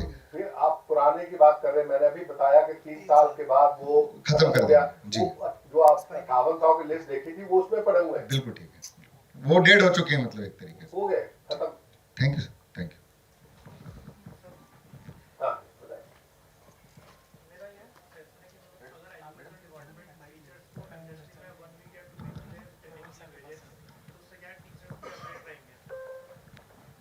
कोई भी इंडस्ट्री टीचर को 2 वीक में कुछ नहीं सिखा पाएगी, ना उसका माइंडसेट चेंज कर पाएगी। कोई भी इंडस्ट्री में जब टीचर 2 हफ्तों के लिए जाता है तो सिवाय मशीनें चलती देखने के उससे ज्यादा वो कुछ नहीं कर पाता। जो एक इंडस्ट्री है उसकी जो असेंबली है जब चलती है, अब जैसे अगर मैं ट्राइडेंट की बात करूं, ट्राइडेंट की फैक्ट्री में आप उसकी जो फैक्ट्री का साइज है वो 10 किलोमीटर बाय 7 किलोमीटर का है। उसमें एक जो शॉप है, आप उस शॉप में एक सिरे से घुसेंगे दूसरे सिरे तक आप निकलेंगे, 1 किलोमीटर की लंबी शॉप है, एक सिंगल शॉप 350 मीटर चौड़ी है, 1000 मीटर लंबी है। तो वहां आपको एक बार घुमा भी दिया जाए, मान लीजिए आप 7 दिन तो आपको घूमते लग जाएंगे, आप सिर्फ मशीनों को देखते हुए निकल जाएंगे। आप उनके साथ काम तब करेंगे अगर आप उनके साथ कोई ढंग का प्रोजेक्ट उनकी रिक्वायरमेंट के मुताबिक आप लेकर के बैठो। जैसे फॉर एग्जांपल ट्राइडेंट की क्या प्रॉब्लम है? ट्राइडेंट की प्रॉब्लम है कि ट्राइडेंट इंडस्ट्री में हाईएस्ट पैसा पे करता है एक न्यू कमर को। वो 10वीं पास बच्चा लेता है, उसको 6 महीने की ट्रेनिंग कराता है, उसको 18,000 रुपए तनख्वाह देता है, और जो 1 साल के बाद 25,000 रुपए हो जाती है। 25,000 रुपए उसके बावजूद बच्चे उसको छोड़ के चले जाते हैं। जिसको रात की शिफ्ट मिली वो निकल गया, तो मेहनत करने की आदत नहीं है, उसके माँ बाप ने नहीं डाली, उसने नहीं डाली, वर्क कल्चर खत्म हो गया। उसको बाजार में अगर जाएगा उसको 10,000 रुपए की नौकरी नहीं मिलेगी, लेकिन वो 25,000 की नौकरी छोड़ के चला जाए। इसको कैसे काम करना है, इसके कैसे करना, अगर इसका सोल्यूशन आप उनको दे पाएंगे, बड़ा मीनिंगफुल इंटरेक्शन रहेगा आपका। आप प्रोजेक्ट बेस्ड एसोसिएशन कीजिए इंडस्ट्री के साथ। इंडस्ट्री में भेजने से कुछ नहीं होता। इंडस्ट्री में मैं लोगों को भेज रहा हूं 1995 से। सबसे पहला मैंने कमरेला एग्रीमेंट CII के साथ साइन किया था, और उस एग्रीमेंट के तहत मैंने सारी ITI में IMCs बनवाई थी, इंस्टीट्यूट मैनेजमेंट कमेटी, और उन कमेटीज में लोकल इंडस्ट्री के जो अच्छी इंडस्ट्रीज थे उनको प्रधान बनाया। उनको इस बात का अधिकार दिया कि आप इसमें अपने ITI में सब्जेक्ट चेंज कर सकते हैं, आप अपने हिसाब से जो आपको चाहिए वो चेंज कीजिए। आप कोर्स करिकुलम बदले एक एक्सटेंट तक, 30% तक आप कोर्स करिकुलम बदल सकते हैं। वो 1 साल 2 साल ठीक चला। मैं जब वहां से आगे मूव कर गया, वो जो प्रधान थे उसमें से ऐसे प्रधान आ गए जिन्होंने अपने अपने कार्ड छपाए और उसको एज अ स्टेटस सिंबल, कोई अपनी गाड़ी के आगे लिखा रहा है कि चेयरमैन ITI समराला। तो वो वहां भी बहुत सोच समझ के करना पड़ता है। इंडस्ट्री के साथ इंटरेक्शन जो है वो इतना आसान नहीं है। इंडस्ट्री इतनी आसानी से किसी को अपने पास में फटकने देती जब तक उसको ये नहीं पता कि ये मेरे काम आ सकता है।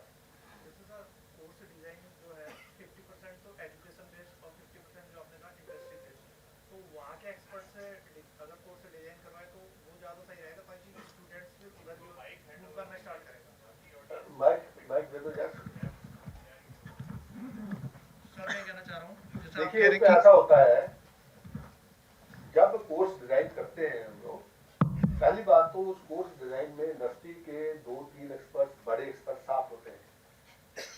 दूसरी बात, एक बार जब कोर्स डिजाइन हो जाता है वो 30 इंडस्ट्री को भेजा जाता है और 30 इंडस्ट्रियां उस कोर्स को वेट करती हैं, उसको उसमें चेंजेस सजेस्ट करती हैं और उसको वापस करती हैं।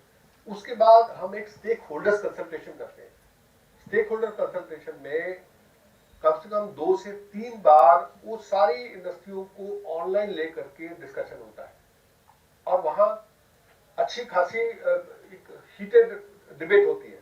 इसमें ये होना चाहिए, नहीं होना चाहिए, इसका नाम ऐसा होना चाहिए कि नहीं, इंडस्ट्री में ये नाम ज्यादा प्रचलित है, नहीं इसमें ये चीज और डालिए, कि ये चीज निकालिए, ये मशीनें तो खत्म हो गई है, ये क्यों पढ़ा रहे, वो होता है उसमें सारा।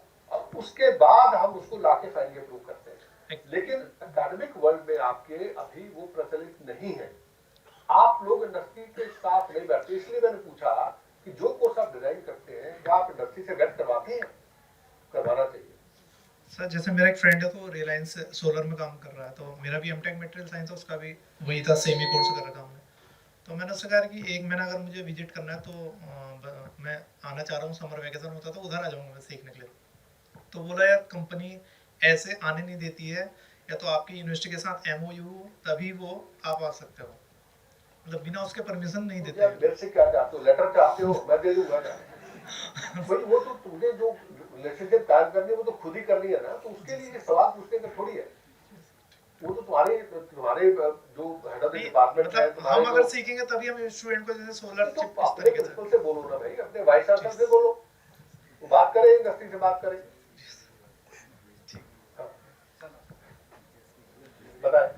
नमस्कार सर, मैं Kailash Chauhan, assistant professor government PG college Khargone से हूँ। सर हमारा जो बेल्ट है वो ट्राइबल बेल्ट है। बच्चे जो है ज़्यादातर किसान के होते हैं या मजदूरी करने वाले होते हैं, और अभी NEP में जो बच्चे हैं उनको हम प्रोजेक्ट्स वर्क देते हैं, इंटर्नशिप जो देते हैं, तो वो बच्चे पहले तो कहीं जाते ही नहीं, विजिट नहीं करते हैं, इंडस्ट्री वगैरह विजिट नहीं करते, या जो लोकल एरियाज में जो कंपनीज है। इंडस्ट्री से आपका क्या मतलब है? मतलब आपका जो भी लोकल जहाँ पे इंडस्ट्री से क्या मतलब है? इंडस्ट्री से मतलब सर ये जहाँ जैसे सोप का फॉर्मेशन हो रहा है, या जो भी मतलब जो भी छोटी इंडस्ट्रीज है। जी सर। गलत है जी सर। ये आपकी अवधारणा गलत है। वो इंडस्ट्री का मतलब है एंटरप्राइज। अगर एक जगह सिर्फ ट्रेड हो रहा है वो भी एंटरप्राइज है, वहां जाकर ट्रेनिंग की जा सकती है। अगर एक जगह पर सिर्फ ट्रकों को भर करके दूसरी जगह भेजा जा रहा है वो भी एंटरप्राइज है। तो सारे एंटरप्राइज हमने कवर करने हैं।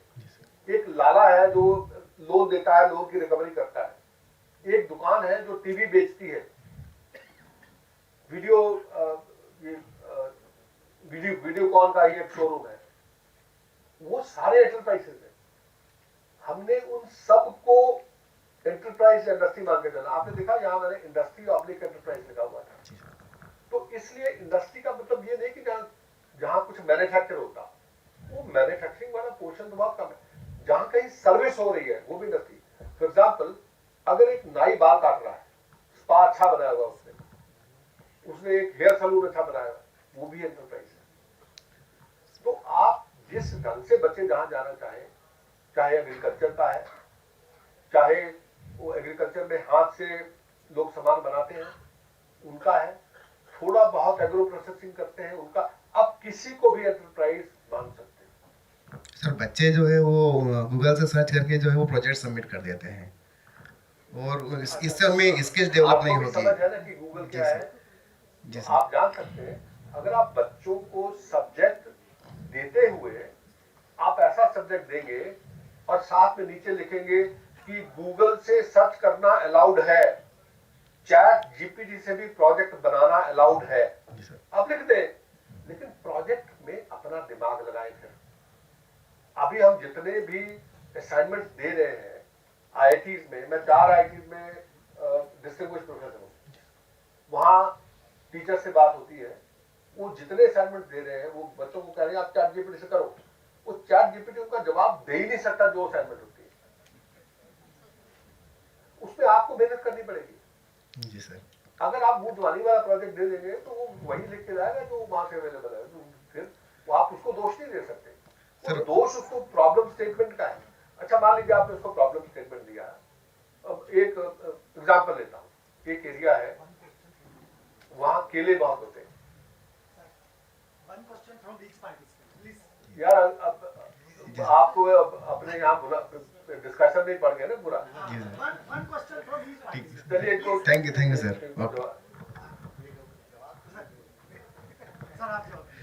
ऐसा है कि एक जगह है जहाँ केले बहुत होते हैं, महाराष्ट्र में जगह है वहाँ केले होते हैं, भुसावल। तो भुसावल में जो यूनिवर्सिटियां हैं उसमें किसी यूनिवर्सिटी ने केले के प्रोडक्ट के ऊपर एक पीएचडी नहीं की। तो क्या वो इंस्टीट्यूशन है, क्या पीएचडी, उसकी वैल्यू क्या है? उसने जो कुछ भी किया बड़ा अच्छा काम किया होगा, थियोरेटिकली बहुत अच्छी चीजें की होगी, लेकिन लोकल कम्युनिटी को उसका क्या लाभ है? Zero.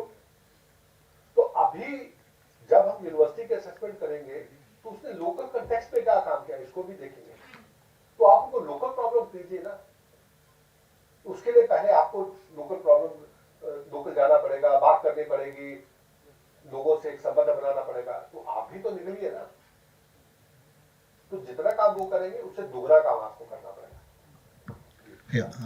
Sir, Sanjay Agrawal, NIT first of all, I just would like to, my emotions to you. Thank you for providing such a wonderful document NCRF. हम चाहेंगे सब खड़े होकर अभिवादन करें सर, चेयरमैन उस कमेटी के। सर हमारे लिए वो गीता का एक बुक हो चुकी है, इतना ब्यूटीफुली डिज़ाइन है सर, इतना ब्यूटीफुल, हम उसको डिकोड कर रहे हैं। NITTR की तरफ से हम हर जगह उसका मैसेज देते हैं। Thank you everyone. उसमें सर क्योंकि आप आए हैं और एक क्वेश्चन का मौका मिला है, रियली इमोशनल क्षण है कि हम पूरा नेटर इस पर ट्रेनिंग दे रहा है NCRF के। जब से अप्रैल से आया है हमने उसका एक एटलीस्ट मैंने आपका फॉरवर्ड से लेकर सारा एक चीज़ देखा, और हर चीज़ जो नोशनल आवर हो चाहे कुछ भी हो, ब्यूटीफुली एग्जाम्पल के साथ, चाहे वो बांसुरी फ्लूट का एग्जाम्पल हो, सब उसमें बताया गया। एक मेरा सिंपल क्वेश्चन सर, जो मैं समझ नहीं पा रहा था और अब आप हैं तो मैं जानना चाहूँगा, और नेटर फैमिली हम लोग उसको अक्सर कहते हैं, ऐसा क्यों लिख दिया गया, तो आप ही से हम समझना चाहेंगे। एक्चुअली अभी आपने दिखाया भी knowledge, skill, application of skill, फिर आपने लिखा उसमें रेस्पॉन्सिबिलिटी और वैल्यू एथिक्स, ये मुझे पूरा याद, 5 का आपने फ्रेमवर्क दिया। हम लोग जो नेटर में समझाते हैं वो 3 डोमेन की बात करते हैं, कॉग्निटिव नॉलेज से, साइकोमोटर स्किल से, और अफेक्टिव डोमेन एटीट्यूड से। अब ये मैं जानना चाह रहा हूँ सर, हम इन तीनों को भी लिख सकते थे क्योंकि स्किल का एप्लीकेशन इस साइकोमोटर में हम बताते हैं। दूसरा रेस्पॉन्सिबिलिटी, वैल्यू और एथिक्स के अलावा भी बहुत सारी चीजें हैं जिसको आपने लर्निंग फ्रेमवर्क में बताया हम कर सकते हैं, लेकिन आपने वो उसको इफेक्टिव नहीं करके 5 कैटेगरी में बांट दिया। अब जब हम अपने पार्टिसिपेंट्स को या कहीं पर भी बताते हैं तो थोड़ी सी एक दिक्कत आती है कि ऐसा क्यों किया गया है, क्योंकि इसके अलावा भी बहुत कुछ है। तो यही रेस्पॉन्सिबिलिटी और वैल्यू एथिक्स पे फुल स्टॉप क्यों लगाया गया? इसके अलावा हम उसको जैसे स्किल, नॉलेज स्किल लिखा था तो एटीट्यूड लिखते, एटीट्यूड के अंदर हम बहुत कुछ डिफाइन कर सकते थे। एक छोटी सी। दूसरा सर, अभी आपने यहाँ पर लिखा, मैं सर से बात ही कर रहा था कि लर्निंग आउटकम में से ब्लूम्स टैक्सोनॉमी लिख दिया, जबकि ब्लूम्स सिर्फ कॉग्निटिव डोमेन पर है, लेकिन आगे जाके आपने उसको एथिक्स से भी जोड़ा है, वैल्यू से भी जोड़ा है, जो कि ब्लूम्स में नहीं है, क्योंकि Bloom's only deal with this. तो ये थोड़ा कंफ्यूजन पैदा करता है। तो मेरा सिर्फ स्पेसिफिक, क्योंकि आप इसके जनक हैं, तो बस वो वाला चीज क्लियर होती है तो मेरा डाउट बहुत क्लियर हो जाएगा। Thank you sir. देखिए, पहला आपने बड़ा अच्छा सवाल पूछा कि मैट्रिक्स में वो चीजें ऐड की गई हैं, वो क्यों की गई। जो यूजीसी की मैट्रिक्स थी ओरिजिनली, उसमें 3 चीजें थी जो आप बता रहे हैं, लेकिन जब तक हम इसको आउटकम बेस्ड एजुकेशन नहीं करते, और आउटकम बेस्ड एजुकेशन तब होती है जब उसको हम एक रोल से कनेक्ट करते हैं, जॉब रोल से कनेक्ट करते हैं, उसके बगैर एजुकेशन का कोई औचित्य नहीं है। मैं एक सब्जेक्ट पढ़ाऊं और मुझे ये पता ना हो कि सब्जेक्ट पढ़ के बच्चे को नौकरी कहाँ मिलेगी, तो वो शुद्ध ज्ञान है। ज्ञान होना चाहिए, बहुत अच्छी बात है, लेकिन वो ज्ञान किस नौकरी में कल्मिनेट करेगा या कहाँ जाके जुड़ेगा, ये भी पता होना चाहिए। इसलिए रिस्पॉन्सिबिलिटी लेवल उसमें ऐड किया गया। जो ये रिस्पॉन्सिबिलिटी लेवल है, ये NSQF का एक स्टैंडर्ड कंपोनेंट है।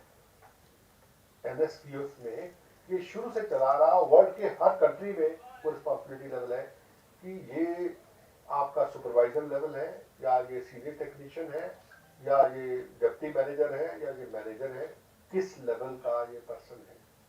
तो उसकी रिस्पॉन्सिबिलिटी के हिसाब से उसके गुण तय होते हैं और उसको क्या पढ़ाया जाना है ये तय होता है। उसको हम बैकवर्ड वर्क करते हैं। दूसरा जो हमने यहाँ वैल्यू सिस्टम की बात की है, वैल्यू सिस्टम हम विश्व गुरु बनने की हम चाहत में हैं, बन भी जाएंगे। हमारे लिए वैल्यू और एथिक्स के बगैर की एजुकेशन का कोई मूल्य नहीं है। हम कोई एजुकेशन बिना वैल्यू और एथिक्स के नहीं देना चाहते, इसलिए उसके ऊपर एम्फेसिस है। उसमें सॉफ्ट स्किल्स का पार्ट भी है, उसमें जो आप कह रहे हैं एप्टीट्यूड एप्टीट्यूड भी उसमें शामिल है। अफेक्टिव डोमेन ऑफ लर्निंग जी, वो उसमें शामिल। उसमें अगर आप जो एनसीवीटी वाले मैंने आपको दिखाए, उसमें उसको अलग से मैंने सॉफ्ट स्किल्स को एक अलग से पूरा वर्टिकल दिया है। लेकिन जो दूसरी तरफ है, अब मैं आईआईटी के बच्चों से बात कर रहा था, आईआईटी के प्रोफेसर से बात कर रहा था कि ये वैल्यू बेस्ड एजुकेशन को कैसे दी जाए। तो कहते हैं कि वैल्यू बेस्ड एजुकेशन का नाम लेते ही भड़क जाते हैं, कहते हैं हमें क्यों वैल्यू सिखाओगे भाई, आप आपकी खुद की वैल्यूज तो आपकी सोसाइटी की वैल्यूज ठीक नहीं, आप हमें क्या वैल्यू सिखाओगे। तो उसका हमने तरीका निकाला कि मैंने इंडिया की टॉप 10 मूवीज जो वैल्यू के हिसाब से टॉप 10 है उनको निकाला, ग्लोबल टॉप 10 मूवीज निकाली और उनको वैल्यूज क्या वो कन्वे करती हैं, क्या उनके स्ट्रॉन्ग पॉइंट्स हैं, क्यों वो क्लासिक्स हैं, उसको एनालाइज किया और उनको एनालाइज करके मैंने एक 128 पेज का डॉक्यूमेंट बना दिया और वो फिर मैंने शेयर किया कि इसको मैं एक मूवी एप्रिसिएशन कोर्स कह के चलाऊं, वैल्यू का कोर्स कह के ना चलाऊं। मूवी एप्रिसिएशन का कोर्स चलाऊंगा, बच्चे बैठेंगे, 3 घंटे मूवी चलेगी, बीच बीच में उसको रोका जाएगा, मूवी के बाद फिर उस पर डिस्कशन होगा कि इसने ऐसा क्यों कहा, इसने ऐसा क्यों कहा, अच्छा इसमें फलां बंदे ने क्या कहा। जैसे for example 12 angry man movie है, मैं हार्वर्ड में पढ़ा हूँ, वहां मुझे वो केस स्टडी पढ़ाई गई, मैं कैम्ब्रिज में पढ़ा हूँ, मुझे केस स्टडी पढ़ाई गई, आईएम्स में वो केस स्टडी पढ़ाई गई। दुनिया का हर टॉप इंस्टीट्यूशन है जो वहां उसको केस स्टडी के रूप में पढ़ाया जाता है। अगर उसकी मैं वैल्यूज लूँ तो वहां पे मैक्सिमम नंबर ऑफ वैल्यूज वो मुझे देती है। इसी तरह से कुछ पुरानी हिंदी फिल्में, नया दौर, आप लोगों में से पता नहीं कितनों ने देखी, हाँ बताइए कितने देखे। नए दौर को अगर एक सेंटेंस में कहूं कि ये 2 कंसेक्टिव युगों की आपस में फ्रिक्शन का एक उदाहरण है जो आज भी वैसे ही प्रेजेंट है जैसे उस जमाने में था। उस जमाने में इक्के और मोटर गाड़ी का था, आज के जमाने में वो एआई और नॉन एआई का है। ठीक है, लेकिन दोनों को कोएक्सिस्ट करना है और जो वैल्यू सिस्टम है उसको भूलना नहीं। टेक्नोलॉजी के साथ वैल्यू सिस्टम, मतलब वो बड़ी खूबसूरती से चीजें जो दिखाई गई। तो इसलिए वैल्यू सिस्टम जो है इसको हमें नहीं भूलना है और जो प्राइम मिनिस्टर हमारे चाहते हैं कि इसकी इंटीग्रेशन परफेक्ट रखी जाए, इस पे स्पेशल फोकस रखा जाए, अदरवाइज होता नहीं। ठीक है ना। और दूसरा सवाल आपका क्या था? लर्निंग आउटकम में ब्लूम्स टैक्सोनॉमी से देखिए, ब्लूम टैक्सोनॉमी में काटना भूल गया,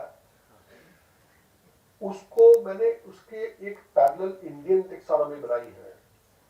ठीक है, इंडियन टैक्सोनॉमी क्या है कि अध्यापक, प्राचार्य, आचार्य, गुरु, ऋषि, ये सारे डिफरेंट लेवल्स थे हमारे, और वो ब्लूम टैक्सोनॉमी सिंगल डायमेंशन में चलती है। आजकल 2 डायमेंशनल भी आ गई, रिवाइज्ड में 2 डायमेंशनल। 2 डायमेंशनल वो ब्लूम्स नहीं है, वो किसी और ने जो उसमें जो नॉलेज डायमेंशन डाली है, वो नॉलेज डायमेंशन अलग है। वो ब्लूम्स के नाम से मतलब नहीं, वो ब्लूम्स की नहीं है, वो बाद में डाली गई है।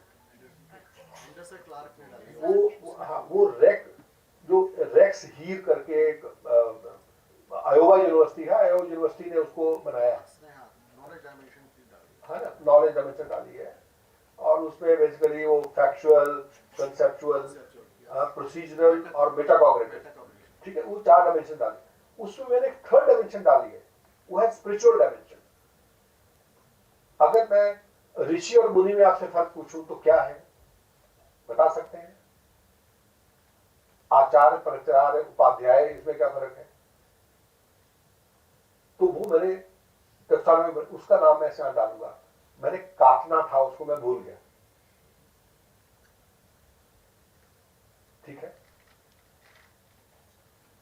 जी।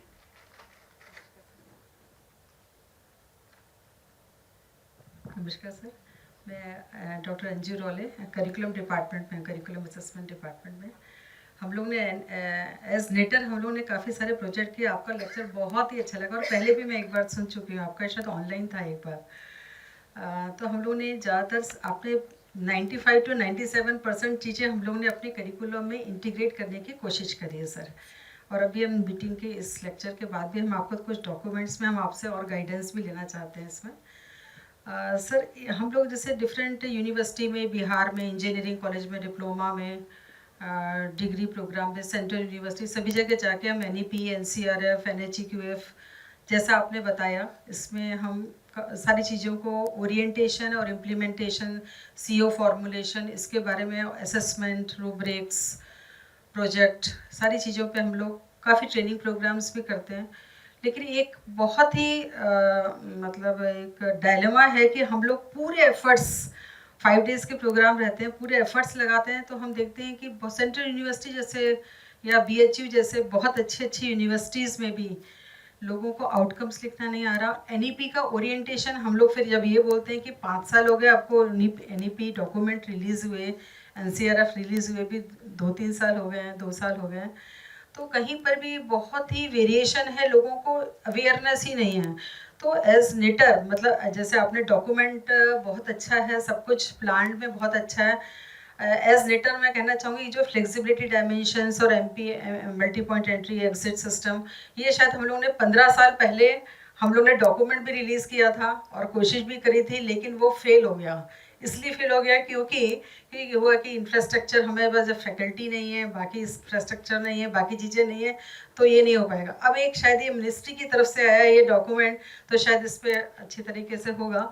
लेकिन मेरा एक क्वेश्चन ये है सर कि जो एक वेरिएशन है और एक जो कंसर्न भी है, क्योंकि हम काफ़ी कोशिश करते हैं कि सब जगह ये चीज़ें इम्प्लीमेंट हों, तो कहीं एक फोकस्ड प्लान की हम नेटर को क्या करना चाहिए, क्योंकि हम कहीं एक प्रोग्राम में जाते हैं, हम पूरे एफर्ट्स लगा के हम उस चीज़ को केवल एक हफ्ते में के प्रोग्राम के आउटकम्स जो हम बनाते हैं उसके हिसाब से कर पाते हैं, लेकिन हम एक चाह रहे हैं कि कोई क्रिस्टलाइज प्लान हो मिनिस्ट्री की तरफ से कि नेटर को क्या फोकस करना है और हम उसको बिल्कुल कंसंट्रेट एफर्ट से, जिससे कि आपका भी जो टारगेट है वो भी अचीव हो और हमें भी थोड़ी सी खुशी लगे कि नेटर कुछ कंट्रीब्यूट कर पाया।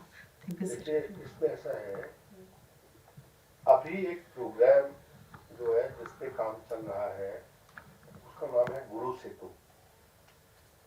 तो गुरु सेतु प्रोग्राम के तहत हम लोग ऐसा कंटेंट ऐसे लोगों से बनवा रहे हैं पूरे इंडिया में जो 15 लाख टीचर्स को ऑनलाइन मोटिवेट कर सके, सिखा सके। उसमें 9 वर्टिकल्स हैं जिसको हम कवर कर रहे हैं और 3 इंस्टीट्यूशन इसमें नोडल इंस्टीट्यूशन हैं, IIT गांधीनगर, IIT मद्रास और IIT रोपड़। उनको बाकी सारे इंस्टीट्यूशंस को साथ लेके चलना है। तो कल मेरी प्रोफेसर त्रिपाठी से जो बात हो रही थी, एक तो गुरु सेतु में आपको जोड़ना है। गुरु सेतु में प्रोविजन है, आप आगे बेस्ट से बेस्ट टीचर को, चाहे इंडस्ट्री से है, चाहे बाहर से है, चाहे अमेरिका से है, कहाँ से मर्जी आप बुलाना चाहें बुला के आप छोटे छोटे पॉडकास्ट बना सकती हैं, माइक्रो क्रेडेंशियल बना सकती हैं और उन सब को बेसिकली एक टीचर के लिए बड़े इंटरेस्टिंग वे में प्रेजेंट करते हुए हमें इनको नई चीजें समझानी है। आउटकम बेस्ड एजुकेशन का इनको कंसेप्ट इसलिए नहीं है कि इनको सारी जिंदगी किसी ने आउटकम बेस्ड एजुकेशन से नहीं पढ़ाया। उन्होंने जैसे सीखा उनकी अवधारणा एजुकेशन के बारे में वैसी है। हमें क्या है, एक सिलेबस दे दिया जाता है, 1 2 3 4 5 ये टॉपिक है।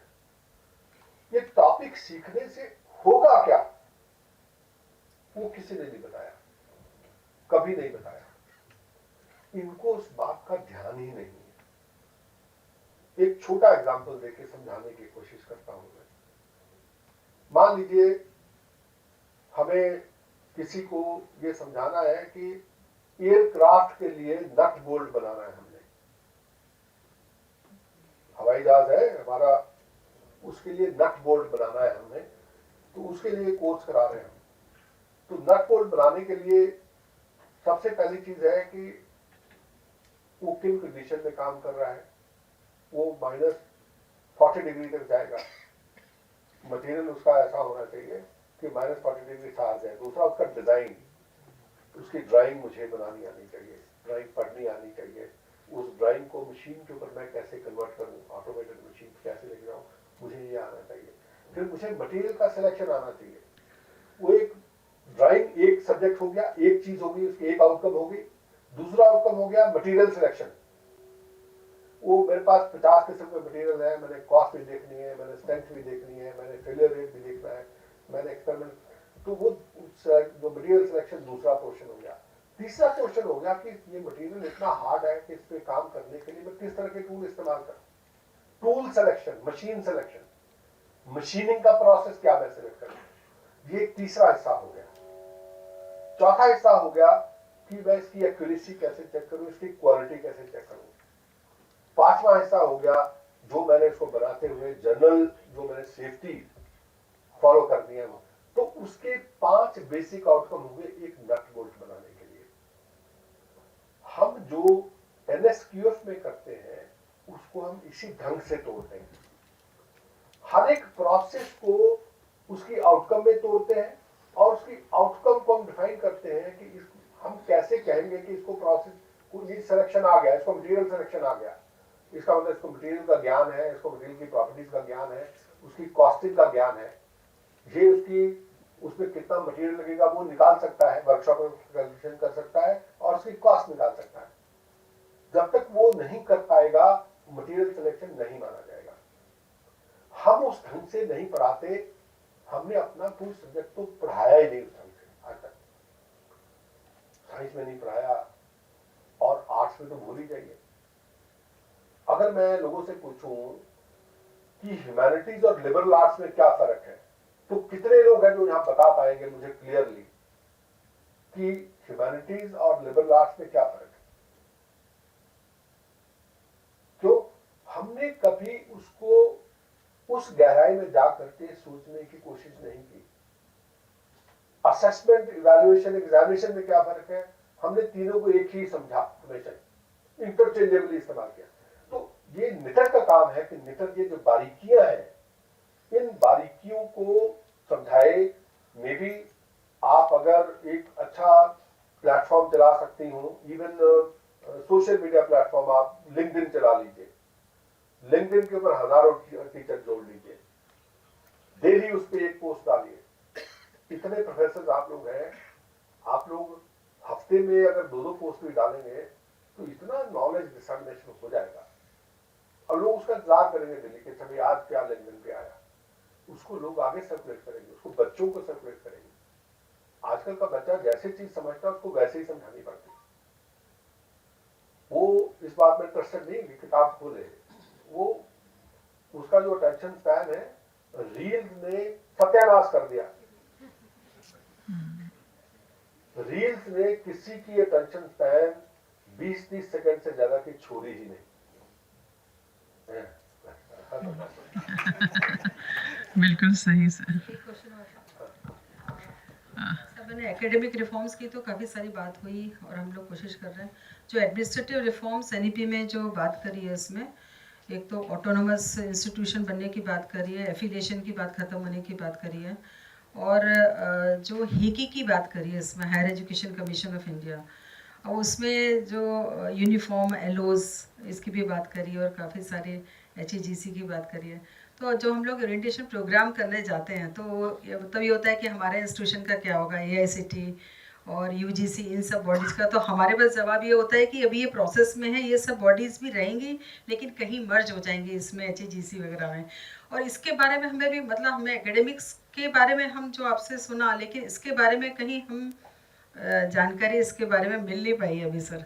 तो देखिए ऐसा है, मुझे बोलना नहीं चाहिए, लेकिन चलिए for with in this room, तो मैं इसके बाहर आप लोग कोट ना करें, ना भेजें इसको। इसमें एक कमेटी कुछ देर पहले बनी थी जिसमें हैकी का जो प्रोफेशनल काउंसिल्स को कैसे हैकी के साथ जोड़ा जाए उसका एक रोड मैप बनना था। तो वो कमेटी मैंने चेयर की थी। उसमें मैंने 12 प्रोफेशनल काउंसिल्स के साथ काम किया था और 12 प्रोफेशनल काउंसिल्स को कैसे उनका रोल चेंज होगा। हैकी में 4 वर्टिकल्स उस समय दिए गए थे, अभी 4 के बजाय 3 वर्टिकल्स हैं। फाइनेंस का वर्टिकल अलग रखा गया है। उसमें एक रेगुलेशन का है जो अप्रूवल्स इसमें आती हैं सारी, दूसरा उसमें जो एक्रेडिटेशन का है, और तीसरा उसमें वर्टिकल जो एजुकेशन का वर्टिकल है जिसमें बेसिकली प्रोफेशनल स्टैंडर्ड। तो ये 3 वर्टिकल्स हैं। तो ये तीनों वर्टिकल्स में प्रोफेशनल स्टैंडर्ड सेटिंग का रोड मैप मैंने बना के अपनी रिपोर्ट सबमिट कर दी कि कैसे ये बॉडीज के कई सारे रूल्स हैं। जैसे प्रोफेशनल बॉडी में आर्किटेक्चर काउंसिल ऑफ इंडिया में तो जितना हिस्सा उसका एजुकेशन से संबंधित है वो हिस्सा हैकी टच करेगा, जितना हिस्सा उसका प्रोफेशन को गवर्न करता है अपने, कि हमने जो आर्किटेक्ट्स हैं इनको कैसे लाइसेंस करना है, इनको कैसे काम करने देना है, इसके एथिक्स कैसे बनाने हैं, इनके कॉन्ट्रैक्ट कैसे बनेंगे, वो उस हिस्से का हायर एजुकेशन से मतलब नहीं है, वो अलग है, वो उन्हीं के पास रहेगा, उसको नहीं हम छेड़ेंगे। हम सिर्फ उतने हिस्से को छेड़ेंगे जो हायर एजुकेशन में इंटीग्रेट हो रहा है। अब जैसे अगर काउंसिल ऑफ आर्किटेक्चर की मैं बात करूं, कितने साल की डिग्री है उनकी? क्यों? एनडीपी तो नहीं कहती। मतलब अगर मैं यूपी की भाषा में पूछूं को बाप का राज है क्या, तो उनके साथ क्या डिस्कशन हुआ? उनके साथ डिस्कशन हुआ 1 साल के बाद आप बिल्डिंग साइंस का सर्टिफिकेट देंगे, 2 साल के बाद आप बिल्डिंग साइंस का डिप्लोमा देंगे, 3 साल के बाद बिल्डिंग साइंस की डिग्री देंगे, 4 साल के बाद आप बीआरच की डिग्री देंगे, 5 साल के बाद आप इंटीग्रेटेड एमआरच की डिग्री देंगे। लेकिन जब प्रोफेशनल लाइसेंसिंग करनी है वो उनका ग्लोबल स्टैंडर्ड है कि 5 साल का कोर्स होना चाहिए, वो बीआरच की बजाय अब उसको एमआरच वाले को देंगे। आप मेरी बात समझिए। तो एक तो वो हुआ, उसकी रिपोर्ट मैंने सबमिट कर दी। अभी हैकी के आने से पहले एक दूसरी कमेटी बनी है जिसको 3 कमेटियां बनी हैं। 3 कमेटी में एक कमेटी मैं चेक कर रहा हूँ और उस कमेटी में है कि जो रेगुलेशंस होने हैं, जो अप्रूवल्स होने हैं, रिकॉग्निशन है, एफिलिएशन है, उसके लिए क्या प्रोसेस फॉलो होते हैं, क्या डेटा इकट्ठा होता है और उस डेटा को एक सिंगल प्लेटफॉर्म पे कैसे लाना है। तो उसका जो बड़ा मेटा डेटा है वो मैंने डिजाइन, हम लोगों ने डिजाइन किया है। उसमें हमने हर एक बॉडी से पूछा कि आप क्या क्या डेटा इकट्ठा करते हो, किस फॉर्मेट में इकट्ठा करते हो, उस सब को एक सिंगल शीट पे हम लेके आए। तो इसकी रिपोर्ट भी अभी तैयार है। Thank you.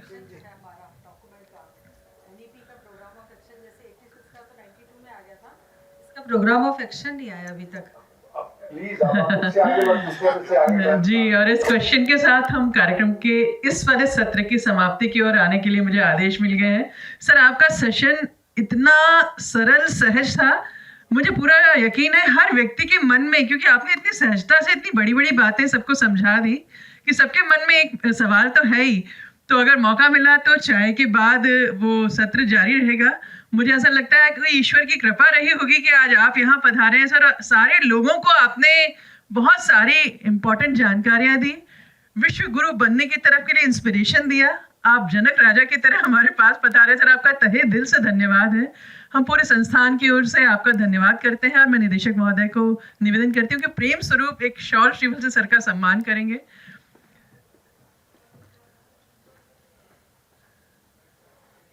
संस्थान की ओर से सर ये सप्रेम श्रीफल भेंट किया जा रहा है और शॉल से सम्मान किया जा रहा है। सर आप जैसे शख्सियत यहाँ आई, ये हमारे लिए बहुत किस्मत की बात है। संस्थान का सौभाग्य है सर कि आप यहाँ पधारे हैं और हम सब की ओर से धन्यवाद प्रस्ताव रखने के लिए मैं आमंत्रित करती हूँ प्रोफेसर चौहान सर को। सर कृपया वोट ऑफ थैंक्स के लिए पधारें।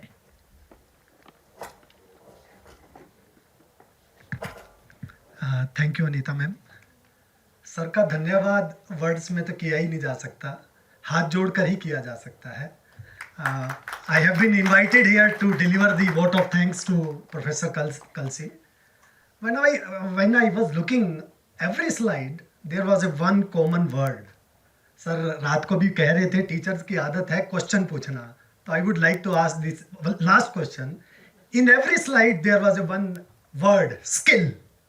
वो वर्ड कहाँ से आया होगा?